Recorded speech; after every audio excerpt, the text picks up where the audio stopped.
Hello? Wait, hang on 1 second. Just double checking to make sure everything's working this time. Let me check. Let me do a double check on everything. I sound bassier than usual, don't I? Why do I sound bassier? Or is that just me? Huh? I know I changed some of my microphone settings, but it shouldn't sound that different.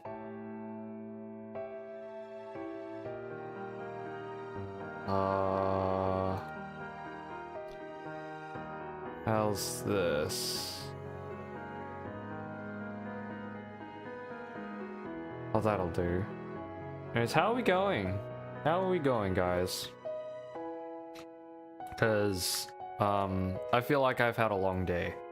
And by I've had a long day, I mean... I don't think I did anything. I don't think I did anything, which is, strange. Very strange.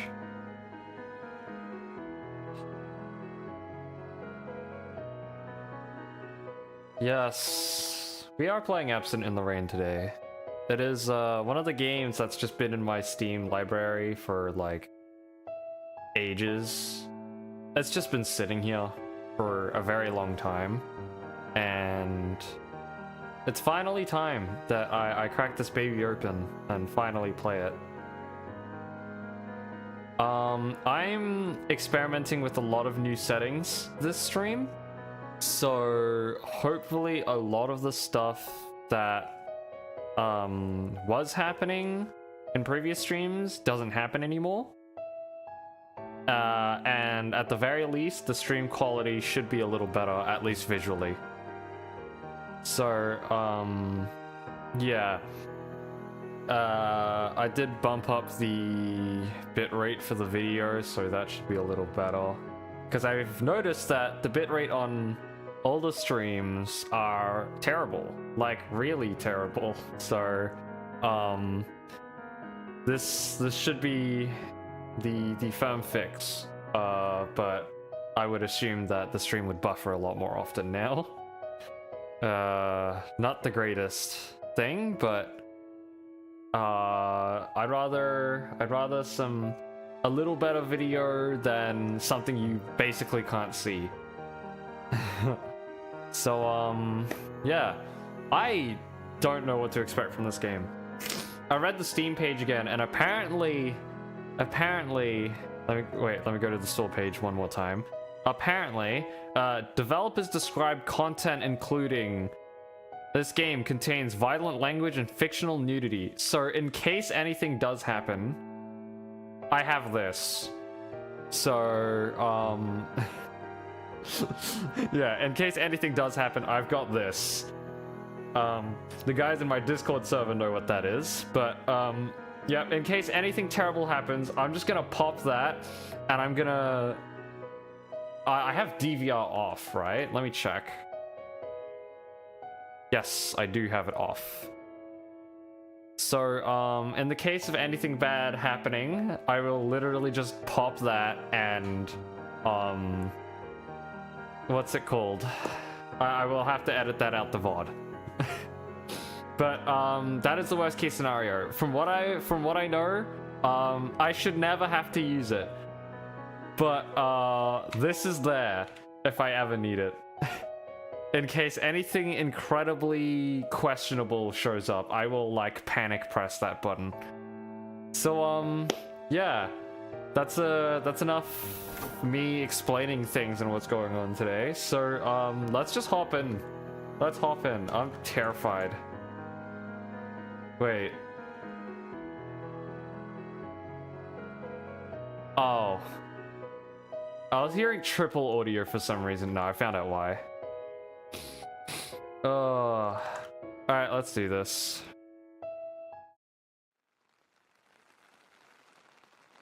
Let me know if the audio's like really quiet. sharing an umbrella. They say that the person who gets wetter while sharing an umbrella is the one most in love. So they say. Can I see your shoulder for a second?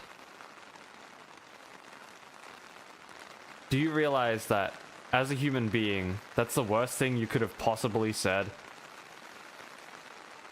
She chuckles next to me, under the same umbrella. One umbrella is too small for two people. Our shoulders and arms touch again and again, even though I'm being careful. It's so awkward. Whoa, Haruya. One of my male classmates passing by glances at me before looking away. He's riding his bicycle and wearing a raincoat. Under the raincoat, the rainy season school uniform peeks out. Is he someone you know?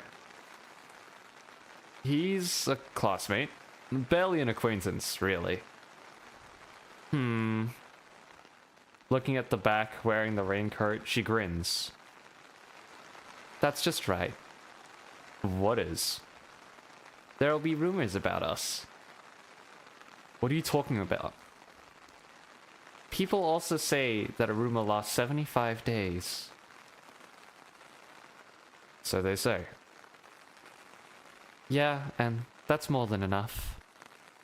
More than enough for what? 2 months. Or until August. During summer vacation. About the rumors. Indeed. What should I do? Will you please do nothing? With a light smile, Senpai simply replies that she will behave. My eyes are probably as moist as the humidity of the rainy season. Oh my god, wait, hang on. I thought I turned this off. No, alright, you'll still see my cursor. Alright, thanks. Her jet black long hair is wet from the rain and gives off a luster. The color of my senpai's hair is that of a wet crow feather. Her dark eyes, which stand out against the her white skin, are peeking behind her long eyelashes. Her gaze turns to me. My consciousness is sucked into those eyes like the night sky. My heart jumps as if I tripped, and my breath becomes a lump in my throat, blocking it. Turn my face away in reflex. Then she puts her lips close to my ear. You're embarrassed. Your face is beet red. Please don't whisper in my ear. I'll close the umbrella. That's fine by me. I was about to go home wet anyways. Today, she didn't bring her umbrella. When it was time to go home, she walked briskly from the school entrance in the middle of the rain. She turned around and called out to me with a, "Shall we go?" A weirdo, an eccentric, yet beautiful. That's my senpai. While admiring this always striking person, I raised the umbrella over her head. And now, here we are. I quite like walking in the rain, though. What would you like about that? Even if you cry, nobody will find out. Huh? Oh, was my joke too high level? I'm so tired I could cry. Should I hold the umbrella now? No, it's fine. We walk in the sound of the rain. When sharing an umbrella, the steps are much slower than usual. That means more time to talk and even more of my senpai's unique conversation. The amount of chatter spouting from her lips is akin to the amount of rainfall during the rainy season. Eventually, we come to an intersection. From there on outwards... From there... Oh my god. I can't read. From there onwards, I'll go straight. Well, she'll turn. This is the place to say goodbye.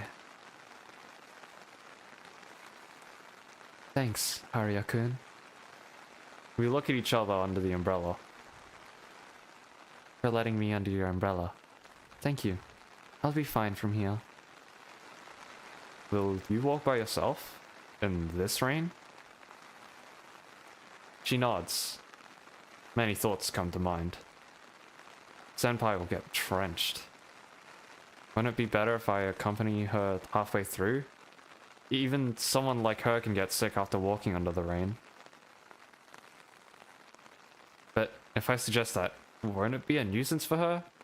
Boy, just ask anyways. Since, in the first place, she herself said it was okay.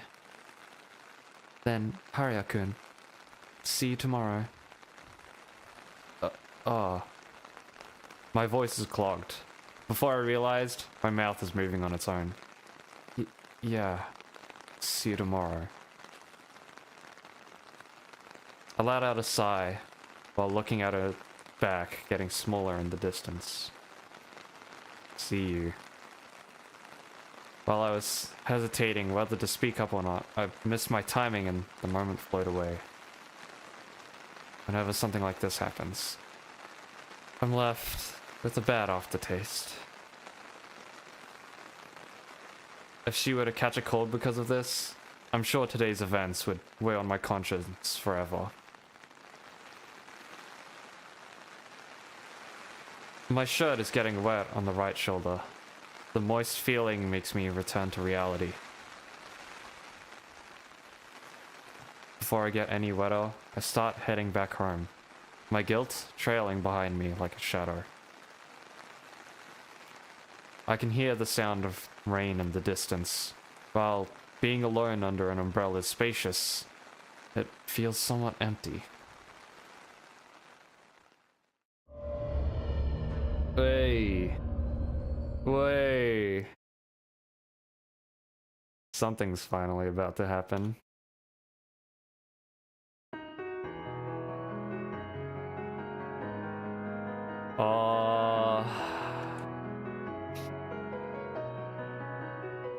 What a nice intro.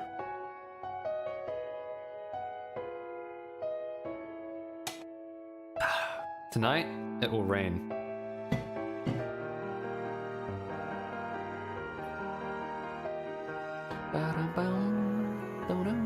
Oh my god, it's animated? Holy crap.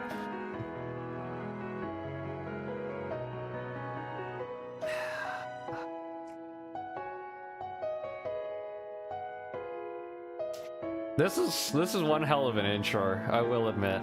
This game is very underground. Oh, the music too.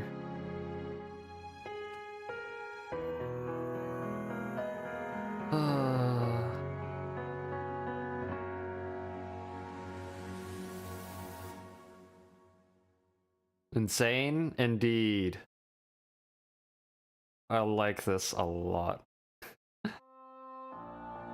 The following day after school, in the literature club room, Senpai is lying face down on her desk and stares at the sky with languid eyes. Her silky hair hangs over her arm and flows down the desk, lighting the tabletop in black. Seeing that listless appearance, I can't help but remember what happened yesterday. Are you not feeling well? Nope, I'm just tired. It's not like I caught a cold, so don't worry. Her words ease the lump in my chest. It's rare to see you tired. Yeah, it's weird. She puts her chin up on her arm and faces my way. Even though I see your face every day. What am I, an energy drink? Must be because we haven't done any skinship lately. I don't remember us ever doing that. Then let's start, now. Let's not. When I say that, she again puts her left cheek down on the desk. I want to go out. She mutters quietly. Where to? Have you heard of the hydrangea garden? I do know a little about the hydrangea garden she just mentioned. I don't even know if that's how you pronounce it. It's a rather far place, and from our neighborhood, you can't get there without changing trains and buses. It's quite far. Yeah. Wait, fuck. Yeah, but I want to go. I like hydrangea. Is that so? It's the first time I hear of it. What about you? Dude, I'm still too tired for this. What about you? Do you like flowers? It depends on what kind. I like flowers like cherry blossom, plums, and wisterias. I think hydrangeas are good too. I like flowers. Flowers are very nice. Most people I know like flowers. And that does include people who come by to watch stream. Do you have a type? She laughs. It doesn't seem like she's looking for an answer, so after some hesitation, I end up not saying anything. Bro's fumbling so hard. Bro's fumbling so bad. Oh, dude, you're fumbling so bad. Hey, Haruya-kun. She slowly raises her body and says, don't you want to go? See the hydrangea? With you? On our next free day, together. Do I want to go out with Senpai and visit the hydrangea garden? Well? My voice comes out strange. Isn't it supposed to rain on both Saturday and Sunday? I blurt out something irrelevant. What does it matter if the weather is good or bad? Isn't it nice? Hydrangea look good in the rain. Luckily, or unfortunately, she doesn't seem to care about the weather forecast. Does that mean I'll be hanging out with her? I need to retrack my thing. Hang on 1 second.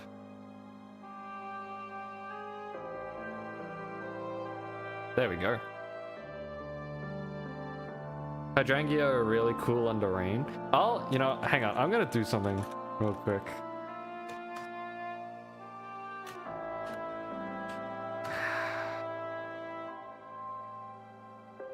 Hydrangea.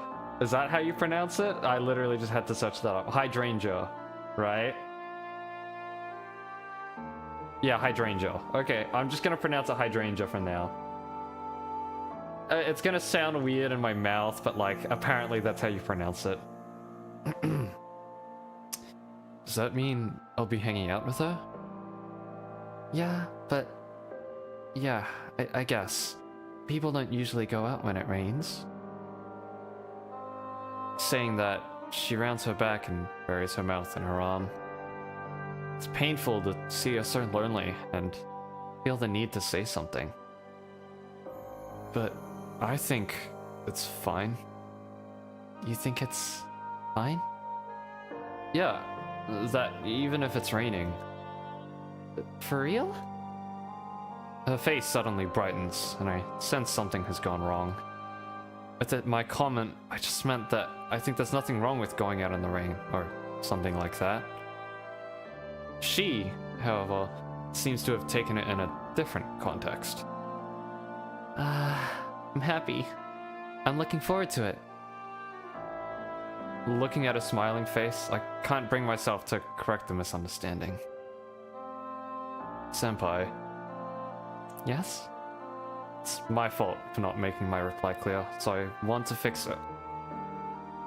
Let's go out together on the weekend to see the hydrangeas. Yeah, I know. Why don't we organize the trip?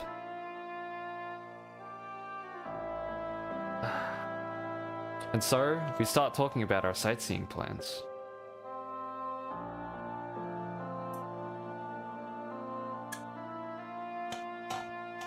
As we finalize the schedule, The trip is quickly becoming a reality, and I grow more and more psyched. At some point, I stopped thinking. And I probably talked a lot of nonsense. Can you believe it? Can you believe it? We have the whole thing planned now. Yeah, well, we did make it with the idea of carrying it out. By the end of our planning, I had calmed down. We will meet in front of the station before noon, have lunch, then get on the bus. We'll spend the afternoon visiting the hydrangea garden and sightseeing. Perfect. This kind of date is perfect. I want you to come prepared, Harya-kun, because you're an accomplice now.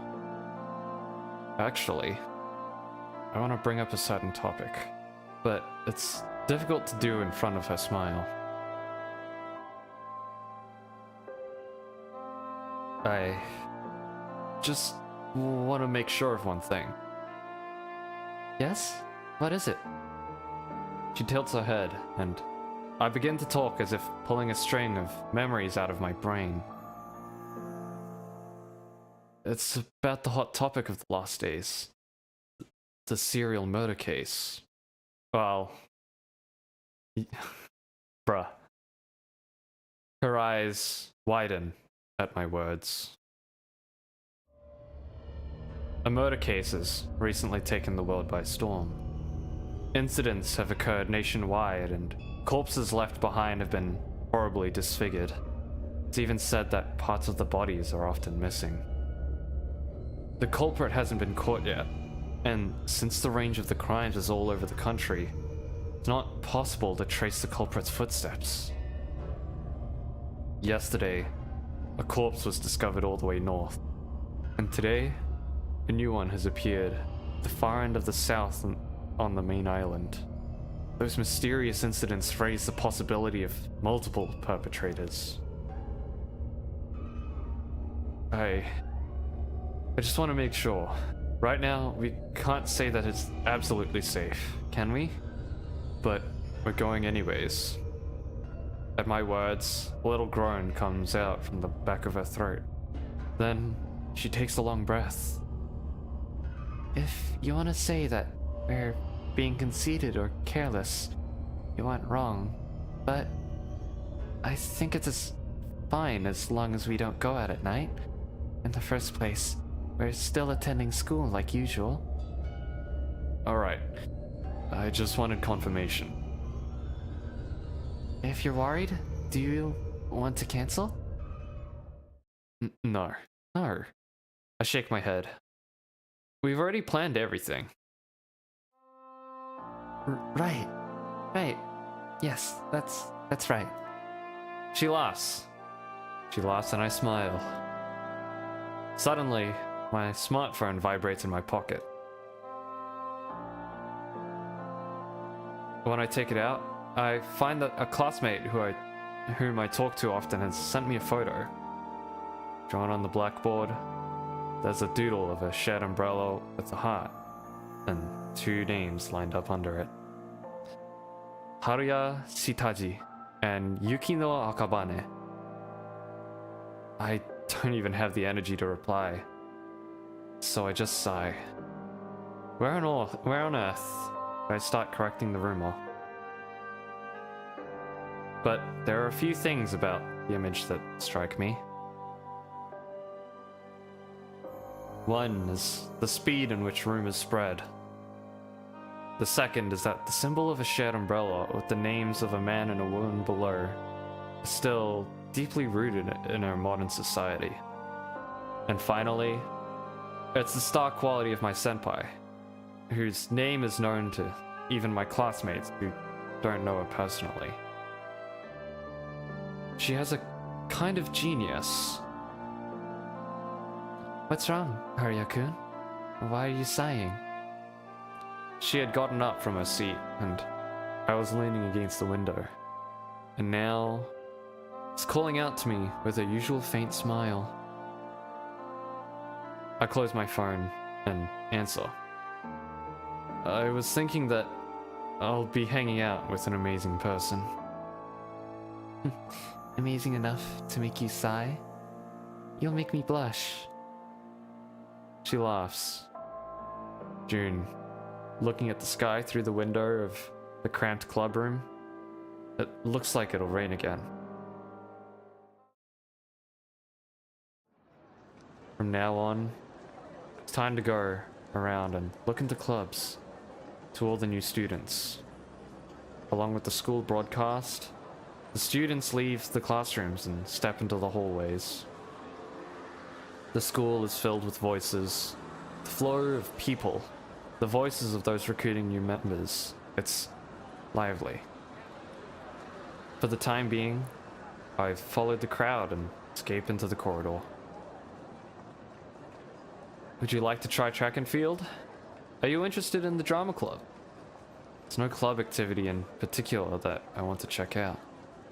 I like reading, so I might peek at the literature club, although I don't really like writing. On the other hand, if I go straight home, then I won't be able to make a decision. There's a lot of enthusiasm swirling around to get freshmen, and that attention, oh my god. Oh, pardon me. And that attention is on me at times too. And each time I give a vague, indecisive answer. I wish I could say no more casually. After all, to them, I'm just one more potential candidate. I wander around the school, hoping to escape from the crowd. In the end, I drift into an unused classroom in a separate building, away from the main school building. It's a place strangely filled with tranquility, and neither the voices of invitations nor any footsteps can be heard. Even though no one is here, I feel nervous about entering a classroom on my own. I cautiously step inside. Chairs and desks are neatly arranged and quiet. When must this class be used? I lean back on the window. You can see the cityscape in the distance, and the horizon is visible. I look at my reflection in the window and sigh. I have a feeling that the person I see there is going to spend his high school life as if it was someone else's problem. If you don't like crowds, you should just go home. So then, why have I come to an empty classroom like this? And I'm staying inside the school brimming full of newcomers and club invitations. The view is nice. I turn my head around at the sudden voice. A girl is standing next to me, a beautiful person with white skin and long black hair. When did it happen? I'm sure the door was closed. The view is nice. She gives me a gentle smile. Smile that looks as though directed at someone who has been with her for many years. Yeah, that's right. I have a hard time replying properly.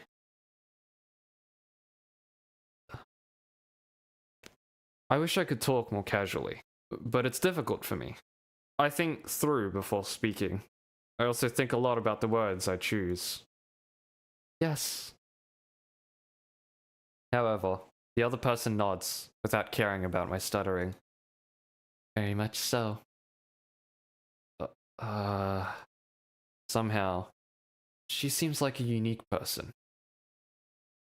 She has a peculiar timing. No, I guess she's peculiar in many ways, since she's purposefully away from the bustling school building that's busy recruiting new students. Spring is nice. Is that so? The sky is bright. I agree. It's completely different from winter. Yeah. It's warm. It's warm indeed.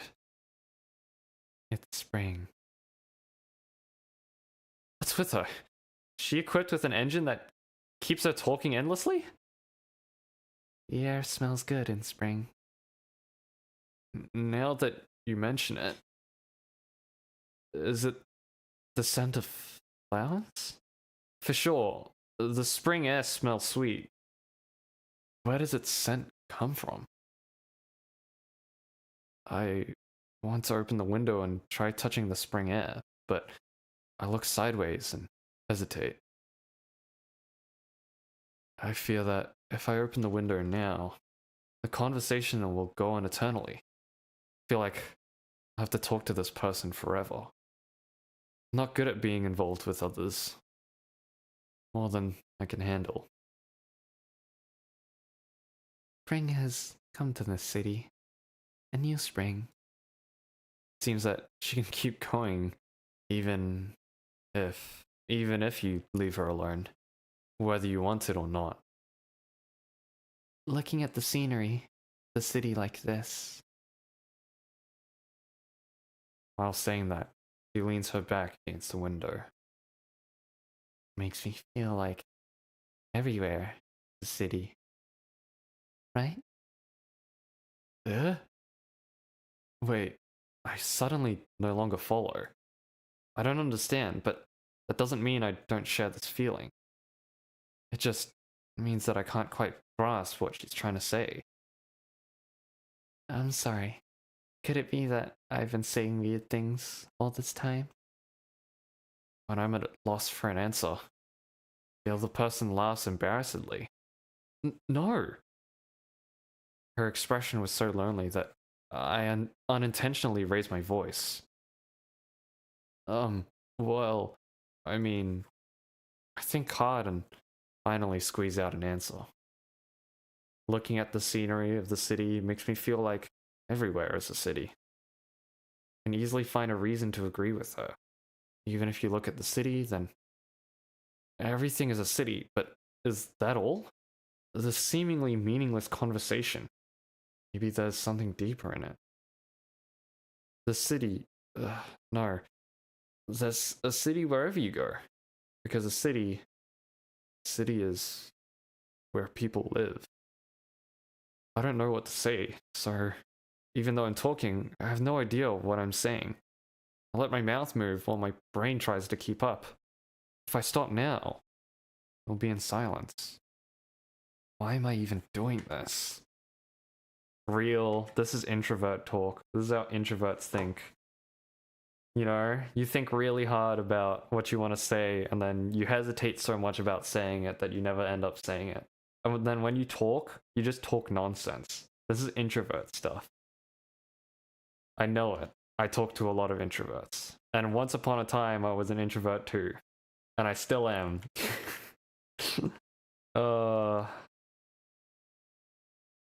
No matter where you are, it's filled with places where people live, and people's life activities continue.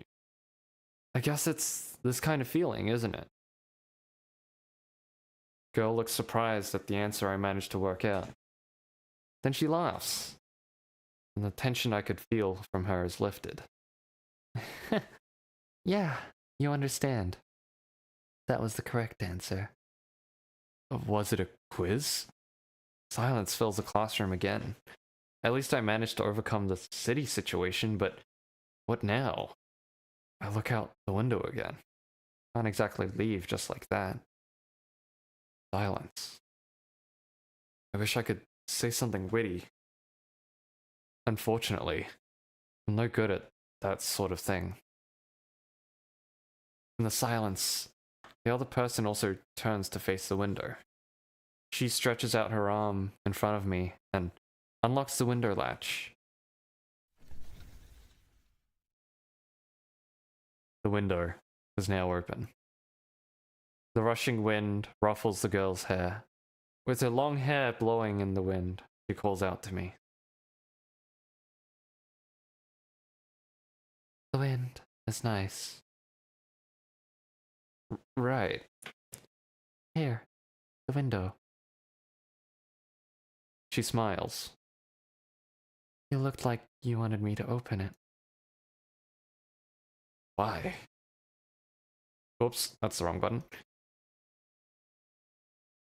This moment stays burned in my mind. Back then, did I really want Senpai to open the window? After that time, I was struck by something, like an incomprehensible deep emotion, and I couldn't say anything. Startled, I snapped out of my abstraction, and I turned to face the window again. No, rather than to the window, I turned to the blowing of a new wind.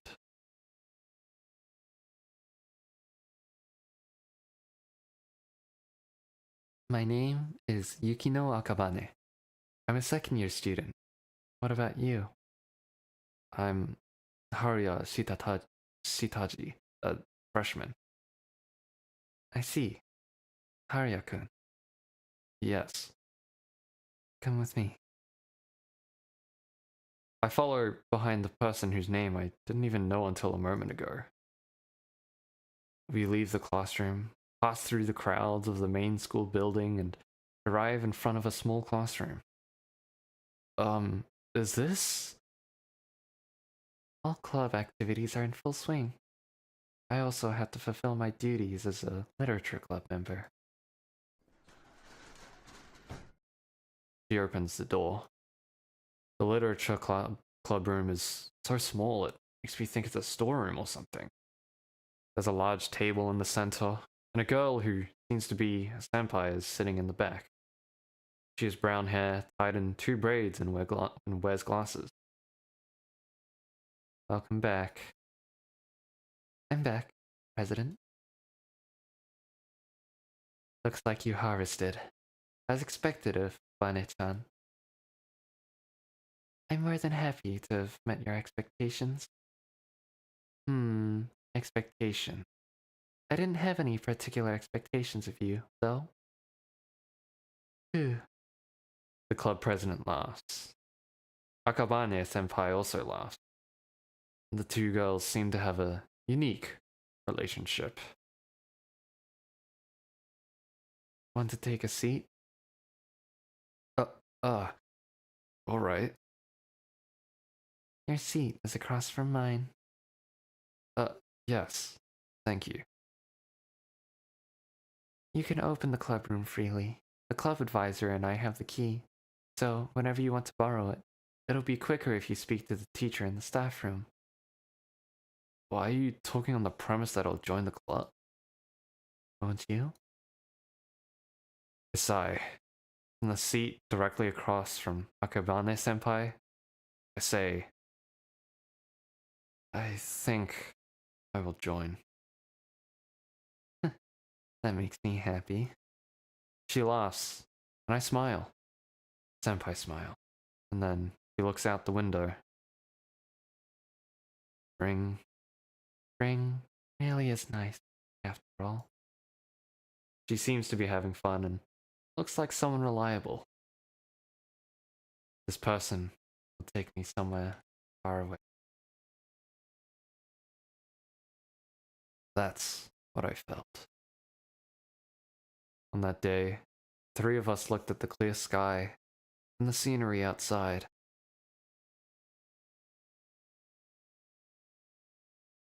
Ah, indeed. And tomorrow, Senpai and I will go someplace far, following in the footsteps of my senpai. Even if we never touched each other directly, we'll still go far. In bed, the feelings that have been scattered and itched in my chest are gathering, solidifying. With a sense of security that resembles determination, I fall asleep.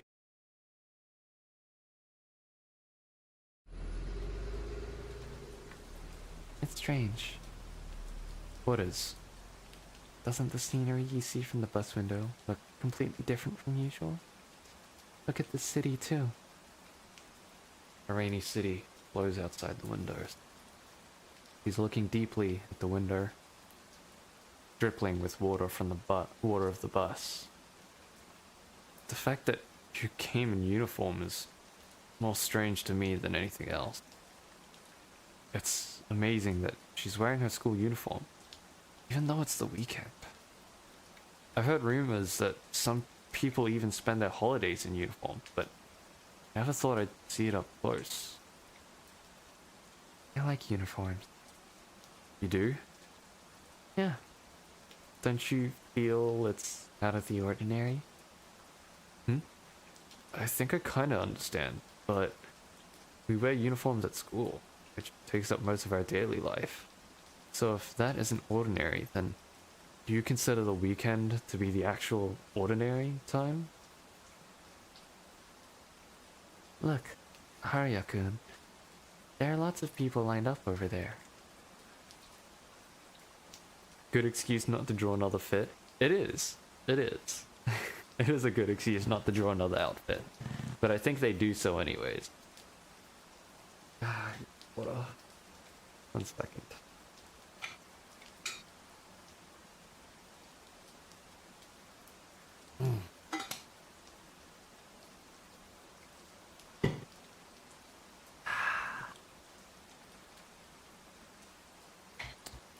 Senpai's daily life seems to be full of surprises and discoveries.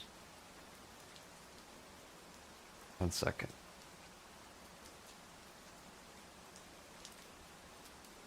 I like windows. You can see various sceneries flow, and the outside world spreads endlessly. I'll probably never get tired of looking. Ah, I kind of understand how you feel. Speaking of getting tired of things, no matter how out of the ordinary it is, once you get bored of wearing the uniform every day, if there isn't ordinary, there can't be unordinary either. I'm not tired of it so far. In the long run, high school itself is a special event in life. That's philosophical. Doesn't it apply to today too? Going out somewhere with someone. From the sound of it, even she seems to believe that going to see the hydrangeas together is unusual, to say the least. Well, I think it would have been better if I had come in gym clothes. What do you mean? Aren't gym clothes even more extraordinary? You're nuts. The bus carries our extraordinary life.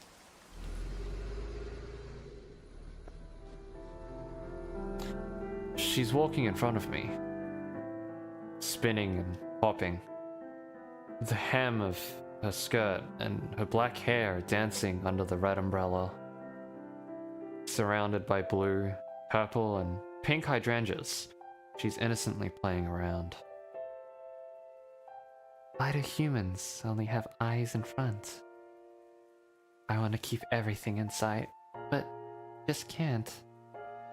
Hearing her say that, happy like a child, an unintentional smile spreads on my face.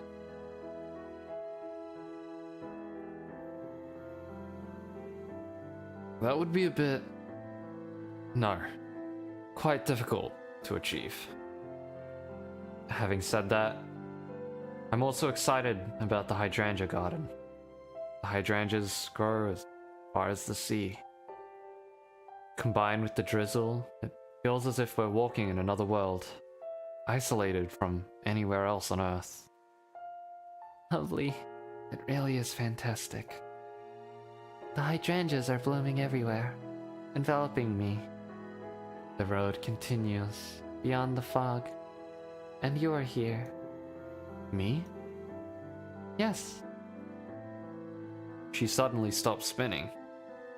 Her skirt and hair float and sway. If you weren't with me, I wouldn't be as happy. Is that so? If anything, my image of Senpai is that of a person capable of being free and cheering anytime, anywhere. How do I put it? If I had been here alone, I'm sure I would have been scared. Just a little bit. It's so beautiful and wonderful, and the scenery goes on forever. Then I'd suddenly wonder if I can really go back to where I started. It's like I both understand and don't. However, I realize when you're here, I can clearly see that I can go back. I feel like I've been told something really outrageous, waiting patiently for her words. So, anyway, with you, I can go far. You understand what I want to say? What should I do? All kinds of feelings well up. Yet, when I try to put them into words to say out loud, I suddenly feel suffocated. Any words seem imprecise, inappropriate, misleading, inadequate, and unsuitable for me to utter. But I want to answer something. I believe I have to answer. And in the end, the words that come out are just these. I want to understand. I want to understand. She repeats my words. I want to understand. I don't think that's a very nice thing to say. Rather, isn't it the same as saying I just don't get it? She laughs. I had been looking down without realizing, and when I lift my gaze, I see her advancing forward with hopping steps. I don't understand. Yes? I don't understand how I feel right now. I don't know what to say.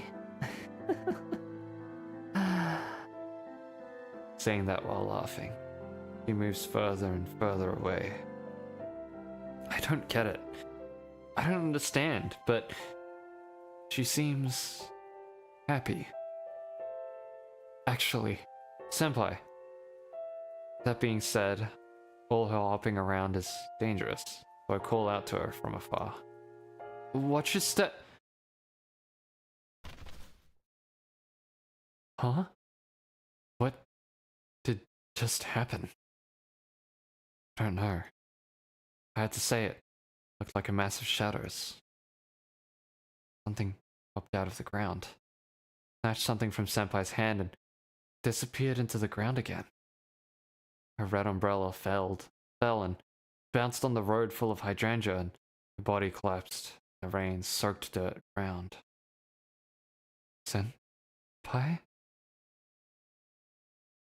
For a second, my mind goes blank. And then I run to her. Are you alright? She's looking down. I wonder if she's staring at. When I trace her line of sight, I see the sleeve of her uniform. Ow. Senpai? Something is different. Wrong. Your wrist. Beyond her left arm. There's only sleeve left.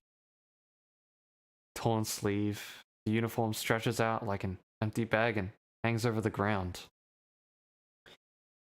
She glances at her sleeve, staggers to her feet, and sits down again. Silence fills the place like a bottomless swamp. My bad. She suddenly opens her mouth. Back to normal. Excessively normal. I accidentally fell. Too playful and reckless. Huh? But, senpai. I'm fine. Thank you for your concern. Senpai, your left hand. Yeah? She tilts her hand and stretches her left hand from the inside of her sleeve. My left hand? What's wrong with it? I try to say something. I'm about to ask something, but I stop myself. Hold my breath within my chest. I can't say anything. There's a wall that strongly rejects me. She is rejecting. No, I'm just glad you're safe. I'm sorry I worried you. She stands up, picking up the umbrella that was lying around. She turns to me to say, Done. Let's resume our sightseeing. Arya-kun, I want to go farther. I think it's creepy. I'd thought of her as a strange person many times before. I thought she was someone who lived outside the norm. But that's the first time I ever felt uneasy. Arya-kun, Yes, aren't you coming? I'm coming. Even after all that, she is still happily yelling and letting out sounds of admiration. We even take a picture together. But I don't know how to look at her. White mist covers the entire hydrangea garden. We both walk through it. Senpai and I. Alone.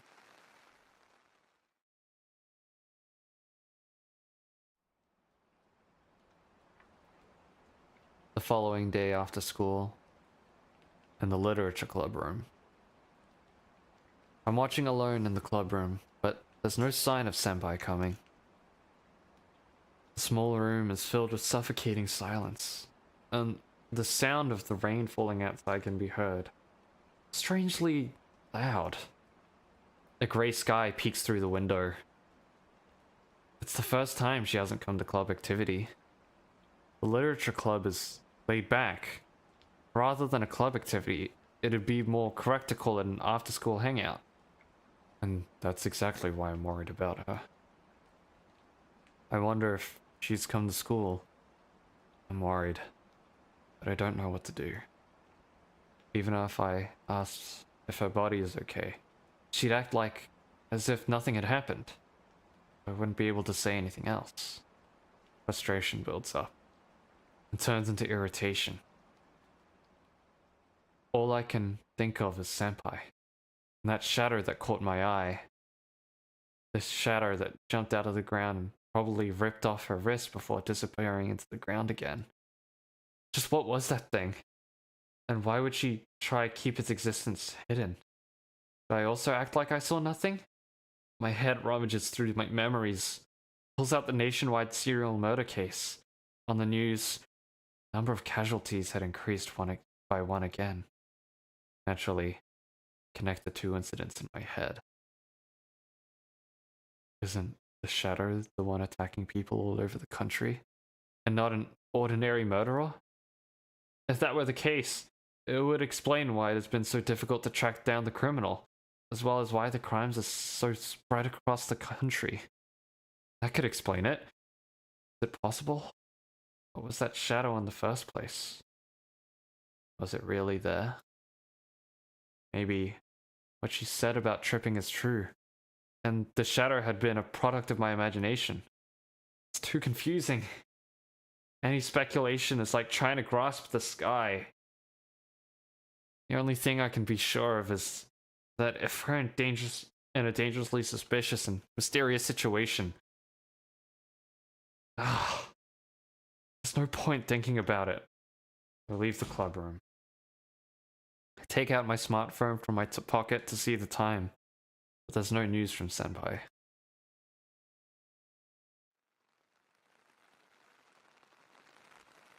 As I'm walking in the cloudy weather, something crawls up my neck. The sensation makes me want to scream, but I barely manage to hold back. Maybe an insect or something? I try to wipe my nape with my hand, but I can't get rid of that feeling. My neck is wet. The shuddering comes up to my ear. Nights. It will rain. I'm shivering.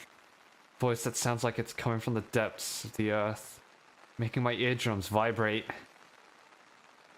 At the time of the boar, I shall await the door of your dwelling. Something pops in my ear. While I cautiously touch my ear, my fingertips are wet. What's just happened? Fear like never before overcomes me. I feel like I've been touched by something I shouldn't have knowledge of. By something I should never have heard. How come I keep meeting things? Don't understand. All I can piece together is that something supernatural is haunting the town.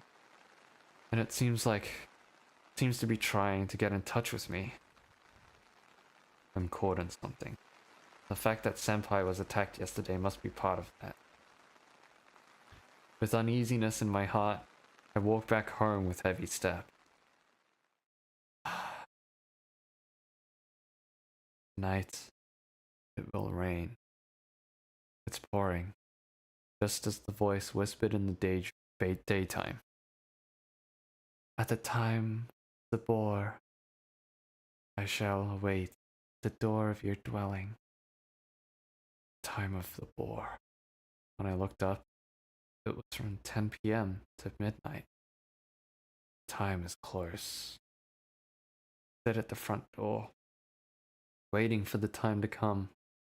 I had turned off the lights in my room. My parents are already in bed. The house is pitch black. Amidst that, I hunch over and endure the tension. My hands, my feet are cold because of the tension. The back of my throat is tight. Maybe I could distract myself better if I waited outside, rather than staying still. It's raining, so I grab an umbrella. Holding something in my hand makes me feel a little better. 10 p.m. I don't like it. Putting the smartphone in my pocket, I stand up. I pick up my umbrella, unlock the front door, paying close attention to making as little noise as possible. Cold, rainy air rushes through the crack of the open door. Both the entrance and the outside are pitch black. I open my umbrella, take a step outside, and slowly close the door. My first time going out at this hour, especially when it's raining. The streetlights near my house shine their light onto the wet pavement. I have the uncomfortable feeling of standing in the wrong place at the wrong time. I wonder if Senpai would pass by my house. I'd probably feel a little better then. Usually, that would be impossible, but since we're talking about her, it might truly happen. Besides, I think this kind of atmosphere strangely suits her. I'm staring at the pitch black sky while thinking about such things, and when I look down, a wave runs through my body. Something is emerging from the ground. From where I stand on my feet, from the firm ground, it's rising little by little, as if a face was sticking out the water. It's like an optical illusion. Things I always for granted are being shaken. I've become uneasy. A fish. It's a shark. What's emerging is a huge shark. However, what's completely different from ordinary sharks are the gigantic human denture that appear as it surfaces. Human teeth are lined up in the mouth of the fish, the tongue contained in the back. They look like teeth that could easily bite iron. Rows of teeth put closely together. One single front tooth is as big as my spread out hand. Monster. Monster. My whole body is frozen. I feel simple, pure fear. I perceive my life in danger. My body refuses to move. Weak and pallid as if my body had been drained. I stand still, my stare glued at the monster in front of me as it slowly opens its mouth. On time. Thank you. The shark lets out a heavy voice that makes the core of my body tremble. I'm surprised he can speak. His voice has an eerie sound, like something non-human attempting to imitate a human's voice. and failing. I am the rain Ayakashi Ukae Murasame no Wani, the monstrous shark of the abyssal zone. Rain Ayakashi? He has given me his name, but I couldn't quite catch the rest on the first try. By my confusion, the Rain Ayakashi continues. How shall I address you? What is my name? Correct. Haruya Shitaji. Haruya Shitaji. Shitaji? Dono. Yes. I visit you on this night for nothing else but to request your help. To ask me? Correct. The other day, incidentally, it would seem you were in a flower garden with a woman. How is she called? I'm at a loss for words. The Rain Ayakashi, referring to my senpai. Did I really mention her name here? Worry not. The monster adds, as if he can sense my internal conflict. We are old friends. I sorely wish to know the name she goes by. Here? I can't take in a single word the monster says. That monster and senpai are supposedly acquainted? What does he mean by here? Does that mean she has another name besides Yukino Akabane? Undoubtedly, there are many things you want to ask about. I shall talk about those later. But for that purpose, firstly, could you tell me how I should refer to her?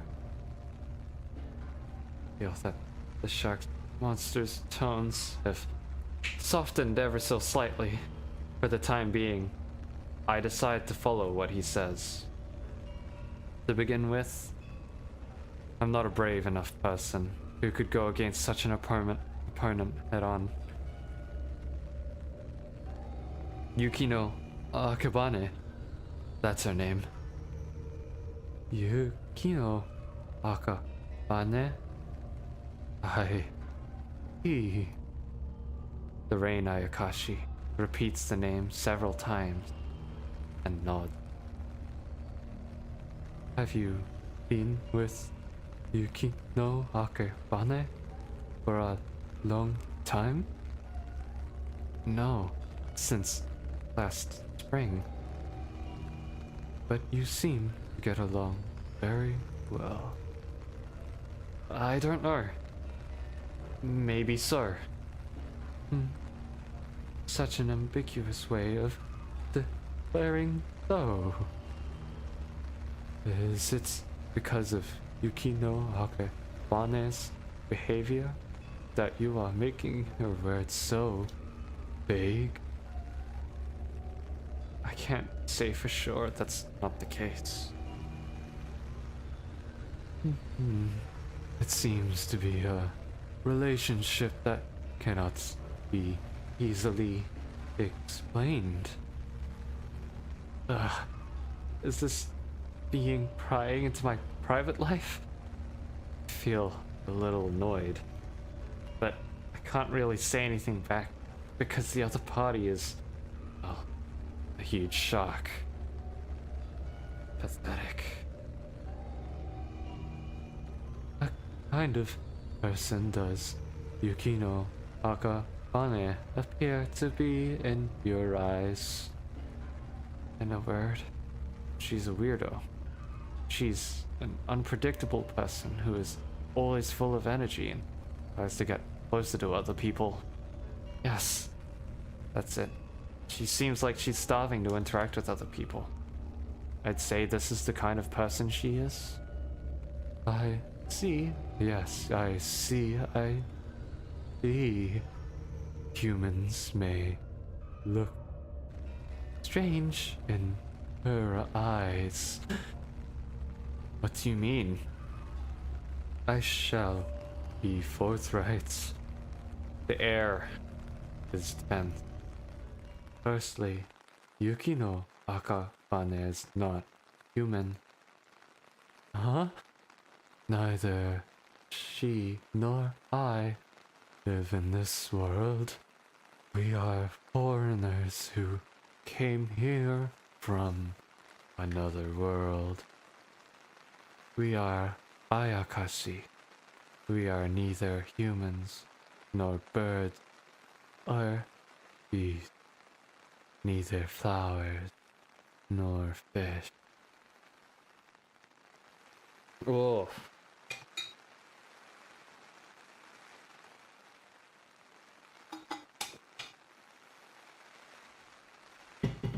The monster says indifferently, as if reading a script. Of course, my understanding can't catch up. Ayakashi, if Senpai isn't a human being, is she same category as the monstrous shark?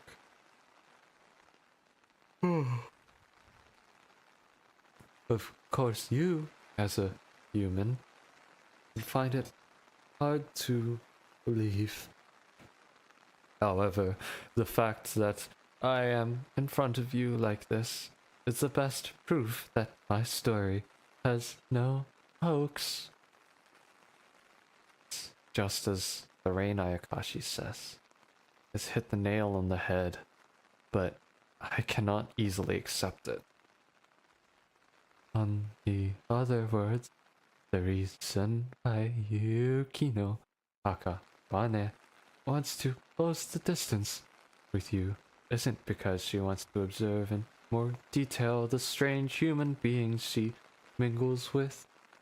And perhaps that kind of attitude is seen as eccentric by other humans, and therefore they are wary of her.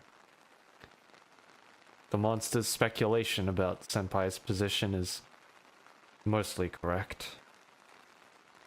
And according to the Rain Ayakashi, the fact that she isn't human may have cast a shadow over the relationship between me and her. Honestly, even if you tell me all that, I don't understand. I really don't. What's going on? I guess I'm being unreasonable. However, we must move forward. Every second counts, and tonight's rain will soon stop falling. Just as the Rain Ayakashi says, the rain gradually decreasing in momentum. Maybe the shark can't appear unless it's raining. Let me be blunt. Right now, I am here with an important order from my master. Such orders to bring Yukino Akabane back, even if I must kill her. Even if you have to kill? Huh? Why, aren't you friends?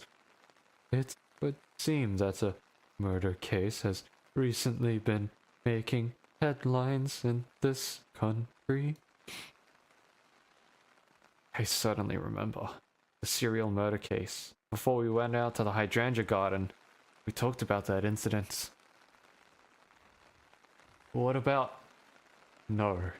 You can't be saying that she... Correct. The Rain Ayakashi nods without saying anything. Like that, I can't continue the second sentence. I mean, why would she ever do such a thing? Why would she... Listen, for us to live in your world, we need life energy.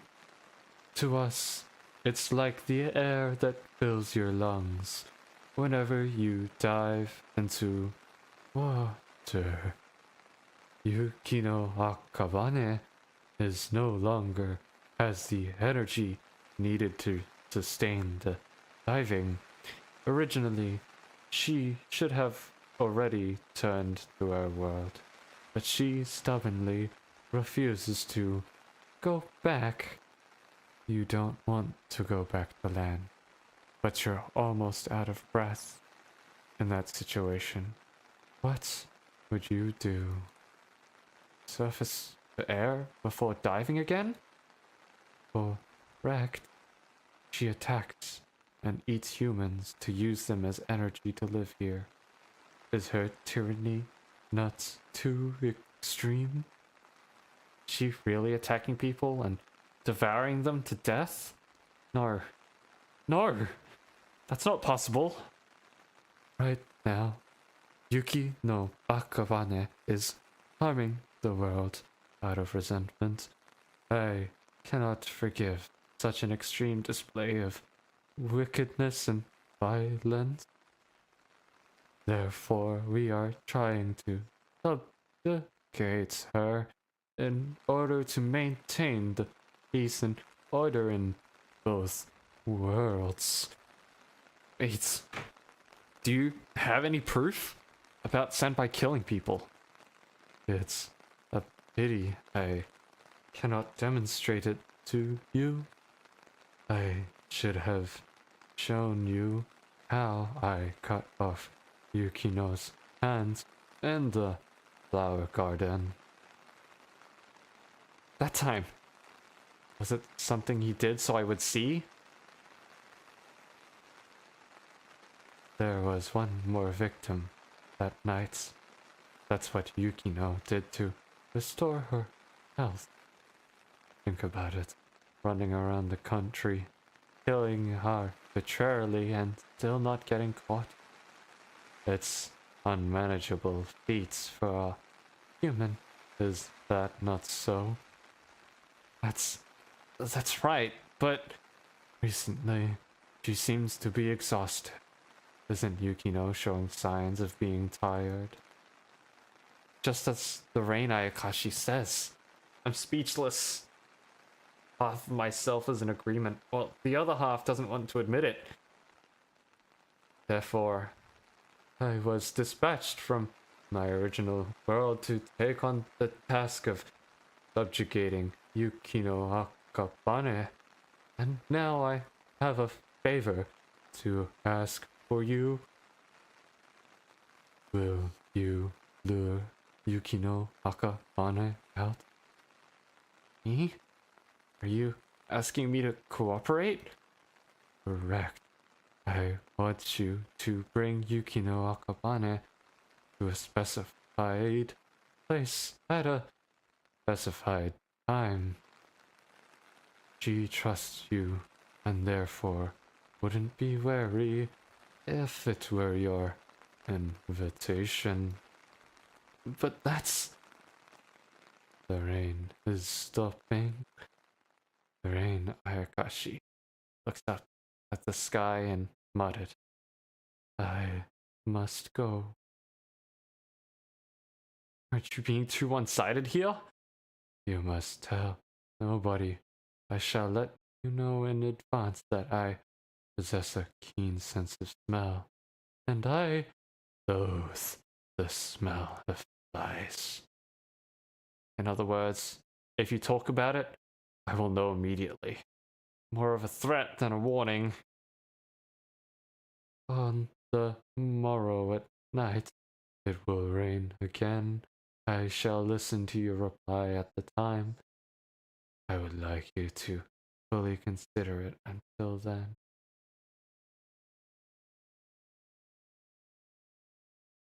The Rain Ayakashi says so with its mouth wide open on purpose, its oral cavity full of intimidating dangles in front of my eyes. I look forward to your humane judgment and response. After saying that, the monstrous shark burrows deep into the ground. The rain has already stopped. I stand in front of the entrance for a while. open the door in a daze and drag my heavy body to the bed of my dark room. When I throw my body onto the mattress, my strength subtly disappears. My head is spinning and round. Can't help but think, but believe it's all a lie.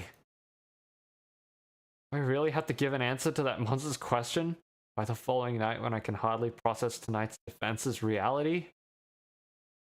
I wish tomorrow would never come.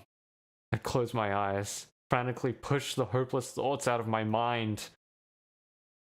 In my head, filled with darkness, the figure of Senpai remains at the end. Doesn't go away.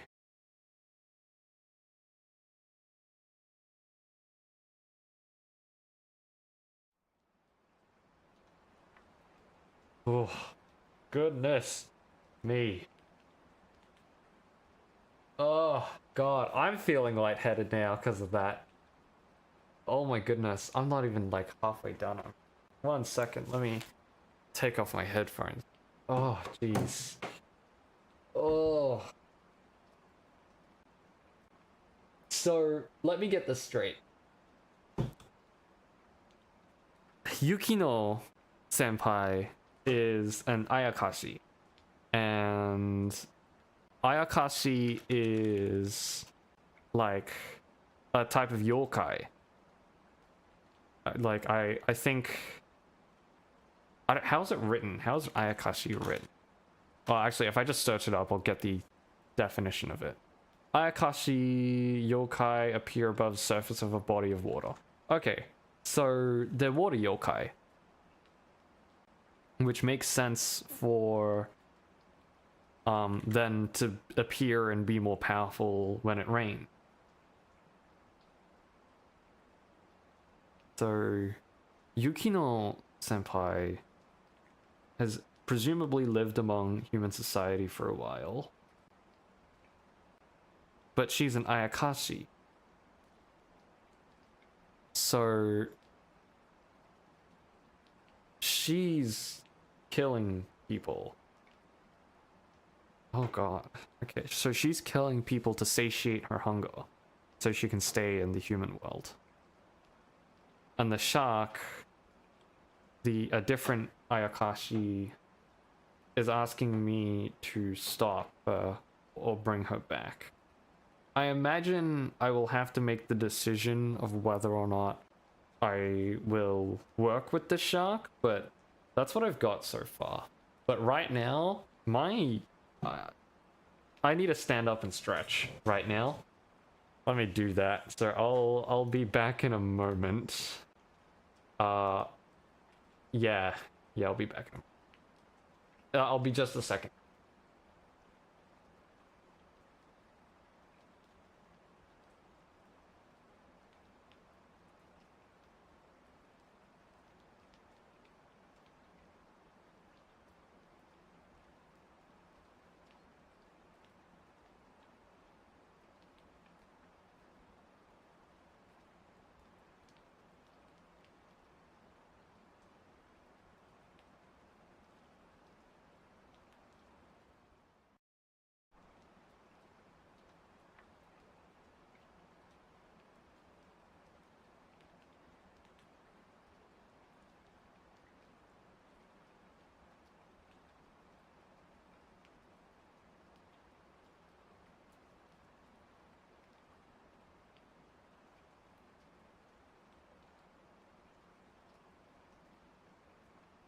Okay, I'm back. Just a short stretch.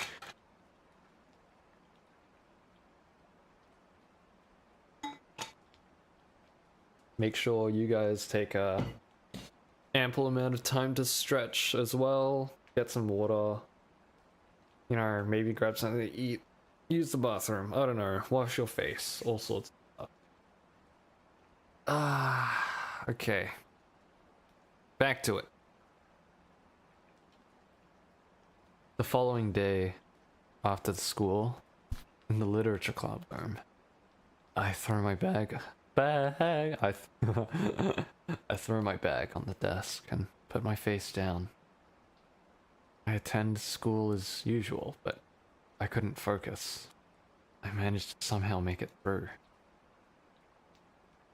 On the morrow night, it will rain again. I shall listen to your reply at that time. I would like you to fully consider it. Until then, keep thinking about it. Can't come up with an answer. Since last night, the serial murder cases increased the number of victims by 2. Maybe the Rain Ayakashi wasn't just talking crap. However, can't betray Senpai. Seems he isn't human and is attacking people at night. Even though the truth is unknown, it's still a shock that I can hardly accept. I want to talk to her, but I haven't seen her since our visit to the hydrangea garden. In the first place, the Rain Ayakashi is observing my movements from the rain. Of course, it would be a lie if I said I'm not afraid of the Rain Ayakashi. Even now, his gigantic gums keep flashing through my mind. That sight frightened me, made me feel my powerlessness. I'm frustrated. I'm scared. I'm definitely not going to cooperate. When I think about what may happen to me, I can't help but waver in my decision.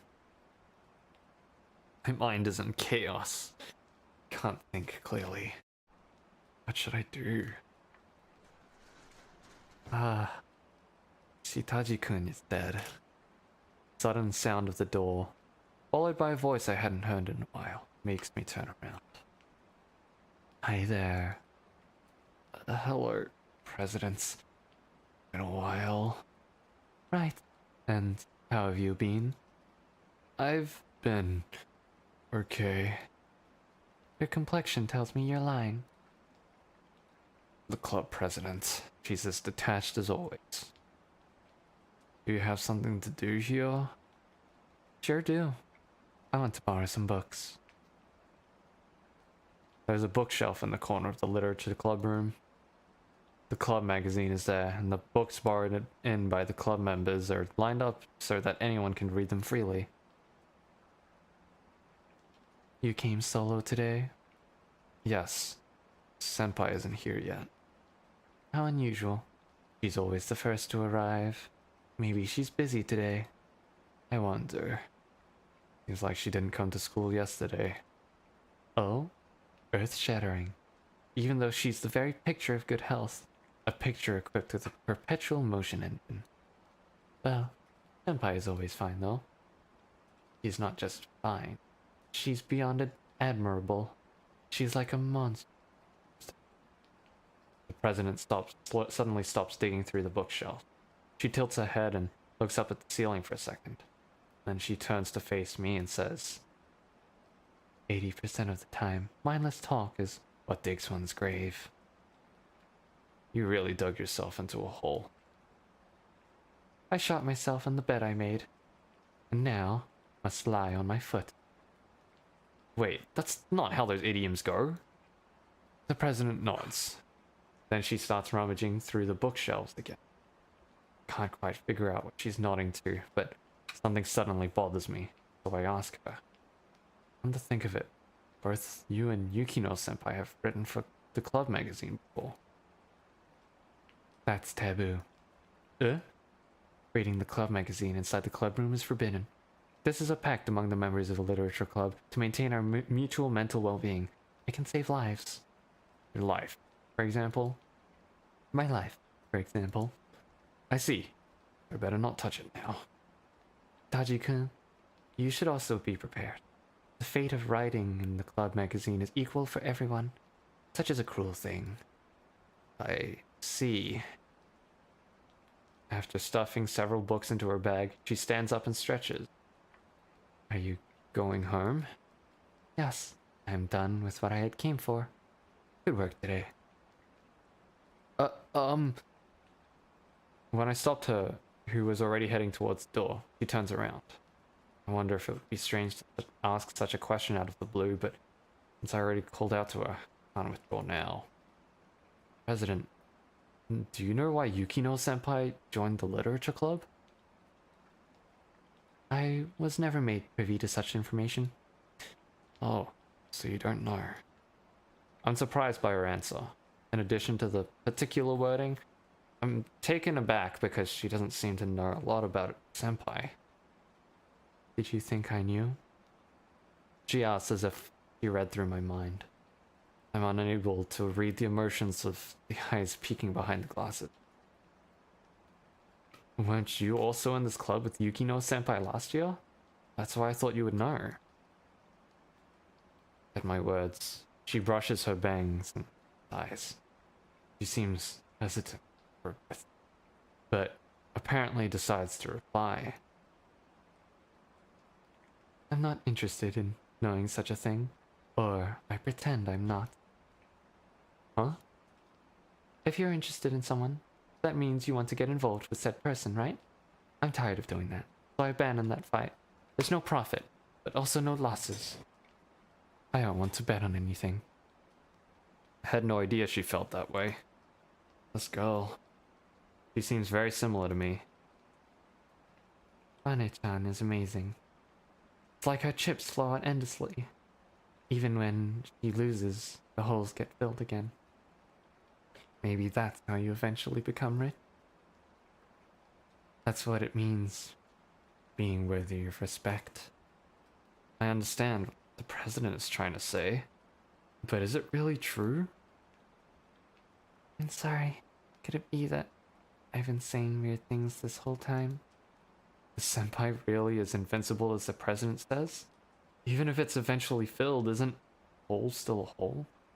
Even if the pain disappears, isn't a wound still a wound? Well, I'm going. See you. Yes, good work today. She puts her hand on the door handle but she suddenly seems to remember something and turns around. The club magazine. Why don't you take a look? I think Bane-chan wrote something. The club magazine. I'm surprised by her unexpected suggestion. Isn't reading the club magazine taboo? It's fine, as long as it doesn't affect me. What a tyrant. I'm merely acknowledging my freedom and rights, and with this, I'm done here. Goodbye. And with that, he leaves. I'm left alone. As soon as the president closes the door, take out the club magazine from the bookshelf. Looking at the table of contents, I can see Senpai's name several times. As I approach the works one by one, I find a certain entry. Window by Yukino Akabane. First year. I like books. I especially like novels. And I like looking out the window. No matter who you are, you only live once. No one can ever escape their own lives and go into someone else's. Sometimes I wonder if life is like a bug cage. Everybody is trapped in insect cages, unable to go out and into the outside world again. I feel that I have no choice but to keep all parts of myself that's in the cage. But there are books in this world. A book is at least part of someone's life. Book is a small outside world. So to speak, it is like a window in a human room. Through the window, you can see the scenery outside. There is no exit from this insect cage, but there are many open windows. And I like looking out of the window. I'm still looking out the window from the literature club.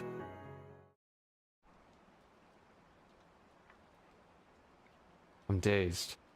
For a while, when I regain my composure, I think of Senpai. What kind of life did she live in her original world? How did she come to this world? I'm trying to understand it. I'm trying to imagine it. A sound takes me by surprise and I turn around. It's the second time today that I turn her toward the door after I hear someone's voice. There she is. Hello, Arya-kun. Senpai. She comes in the room, stumbling, and sits down in her usual seat. Her complexion looks noticeably bad. On my end, I hurriedly put the club magazine back on the shelf. Still, I don't think it's a bad thing to read the club magazine in the literature club. Ah, Arya-kun, that's taboo. The club president said so. The president? Did she come here today? Yes, to borrow books. Oh, really? I would have liked to see her. She says lazily, resting her hand on her chin. I wonder if tiredness hasn't gone away. Feel free to read the club magazine. So it isn't taboo for you? No, I don't really care. I've already read what I wanted to read, though I don't take it out again. Instead, sit on my usual chair. Are you not feeling well? Oh my god, what did I just press? Kinda. Been tired lately. For a second, she looks exhausted. However, she suddenly corrects her sitting posture. Hey, you watching this right now. Hey, sit up. Sit up in your chair. Yeah, I know you're leaning forward. Sit up, right now. Sit up. Keep that posture straight, alright? You know, you can keep watching, but you gotta keep that posture straight, alright? Sit up. Think about it. Keep your mind on it. If you don't keep that back straight, you're gonna have problems in the future. Sorry. Hey, Arya-kun. Yes? She calls out to me, speaks in a serious tone. Instinctively, I sit upright too. This is just hypothetical. If I had to leave here soon, would you be okay? What's wrong, all of a sudden? There's nothing wrong. But yesterday, while I was resting at home, I had this thought. I was wondering what you're doing at school without me. I laughed by myself, because I couldn't imagine you being here, alone in this room. Am I being rude? No. I can't really imagine it either. I see. If I'm getting your stamp of approval, then I guess it's really fine. Is it even possible for you to leave? You love our literature club. Is that how you see me? That's what my intuition tells me. Your intuition is spot on. But, well, I think I could deal with it. I was alive and well before coming here, so I don't think of it as some inseparable bond or something. But I think the way we live keeps changing, and so do our needs. For example, cigarettes and alcohol for adults. They don't know the taste of it as children, yet many can't let go of them when they grow up. Isn't that the same with our club? She sighs. She gets up from her chair and leans against the window. With her back towards me, she continues talking. I have to graduate. Isn't graduation still some time away? That's right. Well, I'm getting a little sentimental. You see, yesterday, I lost my perfect attendance at both club and school. I'm a little down. She looks back at me with a troubled smile. She said my intuition is good. If so, then surely this is a roundabout way of saying goodbye. It's just my guess, but she must have realized the situation she's in after being attacked by the Rain Ayakashi. Then, after thinking it through for a day, she has shown up to club again after making a decision. She also most likely believes I know nothing. But she's wrong about that, as I have somehow been involved in it. I don't know everything, but at least I do know what the Rain Ayakashi told me. Senpai. Yes? I have to answer a question. If you were to leave soon, would I be okay? That's what you asked. Oh, yes. Can you give me a reply? I can tell. First glance, she looks like usual, but I can tell there's a hint of anxiety on her face. If you were gone, senpai, I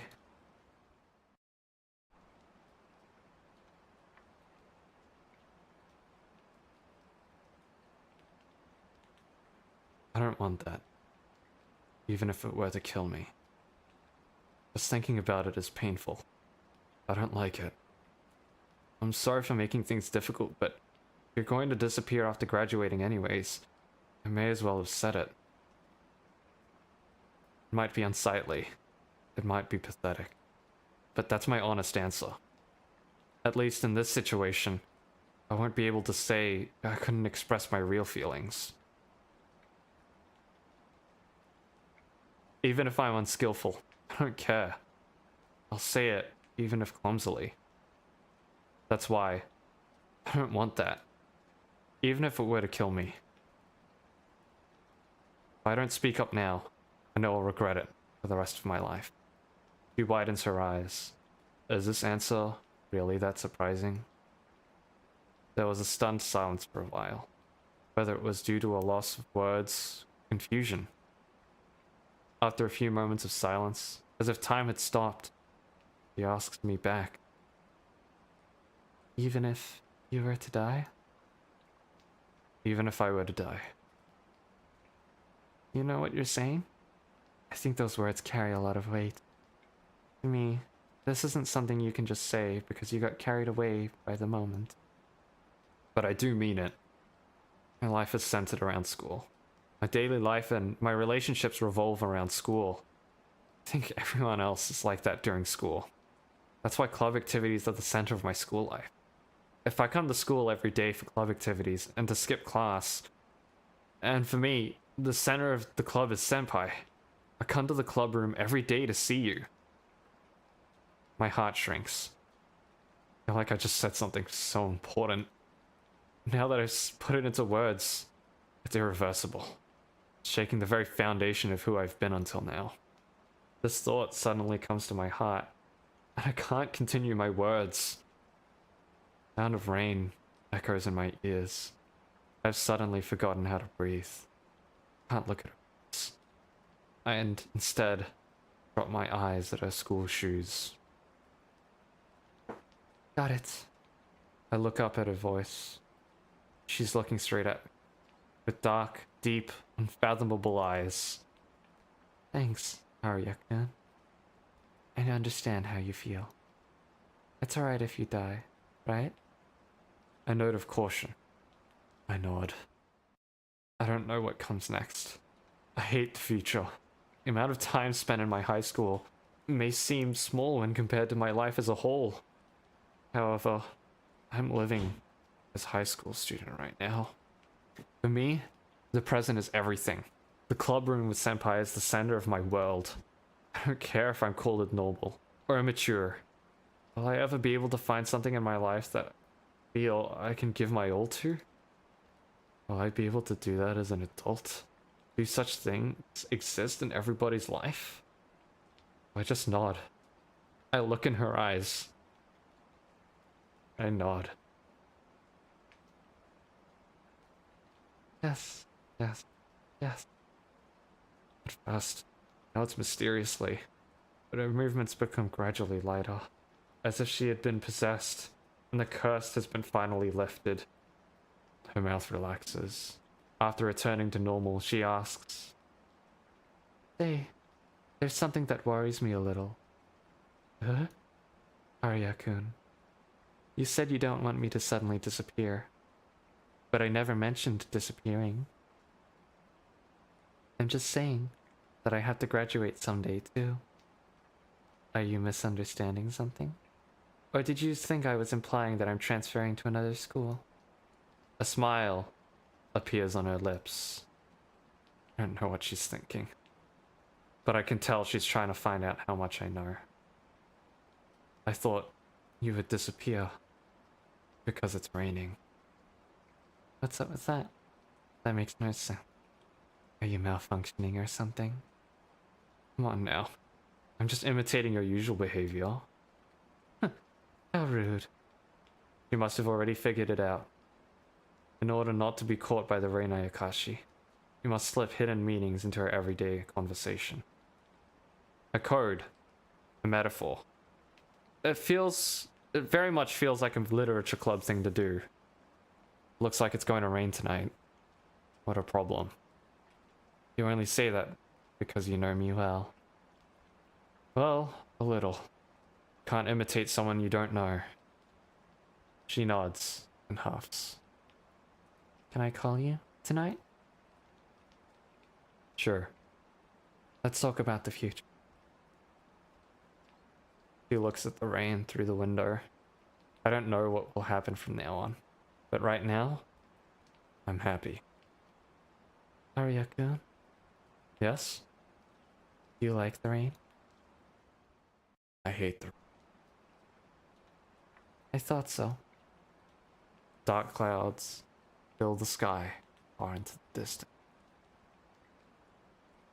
Will I ever see clear sky again?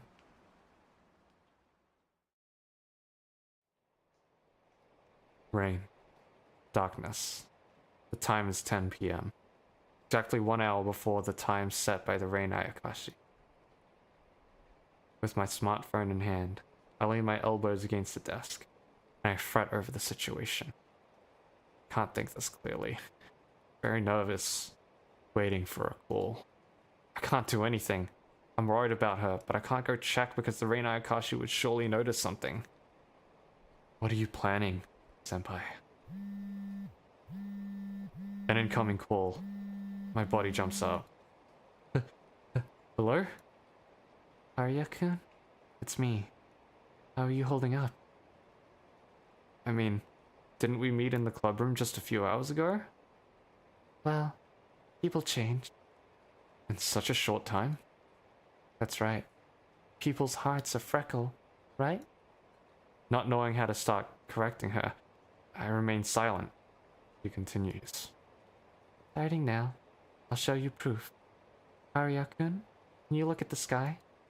The sky? It'll be a once-in-a-lifetime sight. Don't miss it. I turn off the lights in the room just in case, and open the curtains in the window. Pitch black clouds merge with the darkness of the night, and only this sound of rain echoes in the midst of it.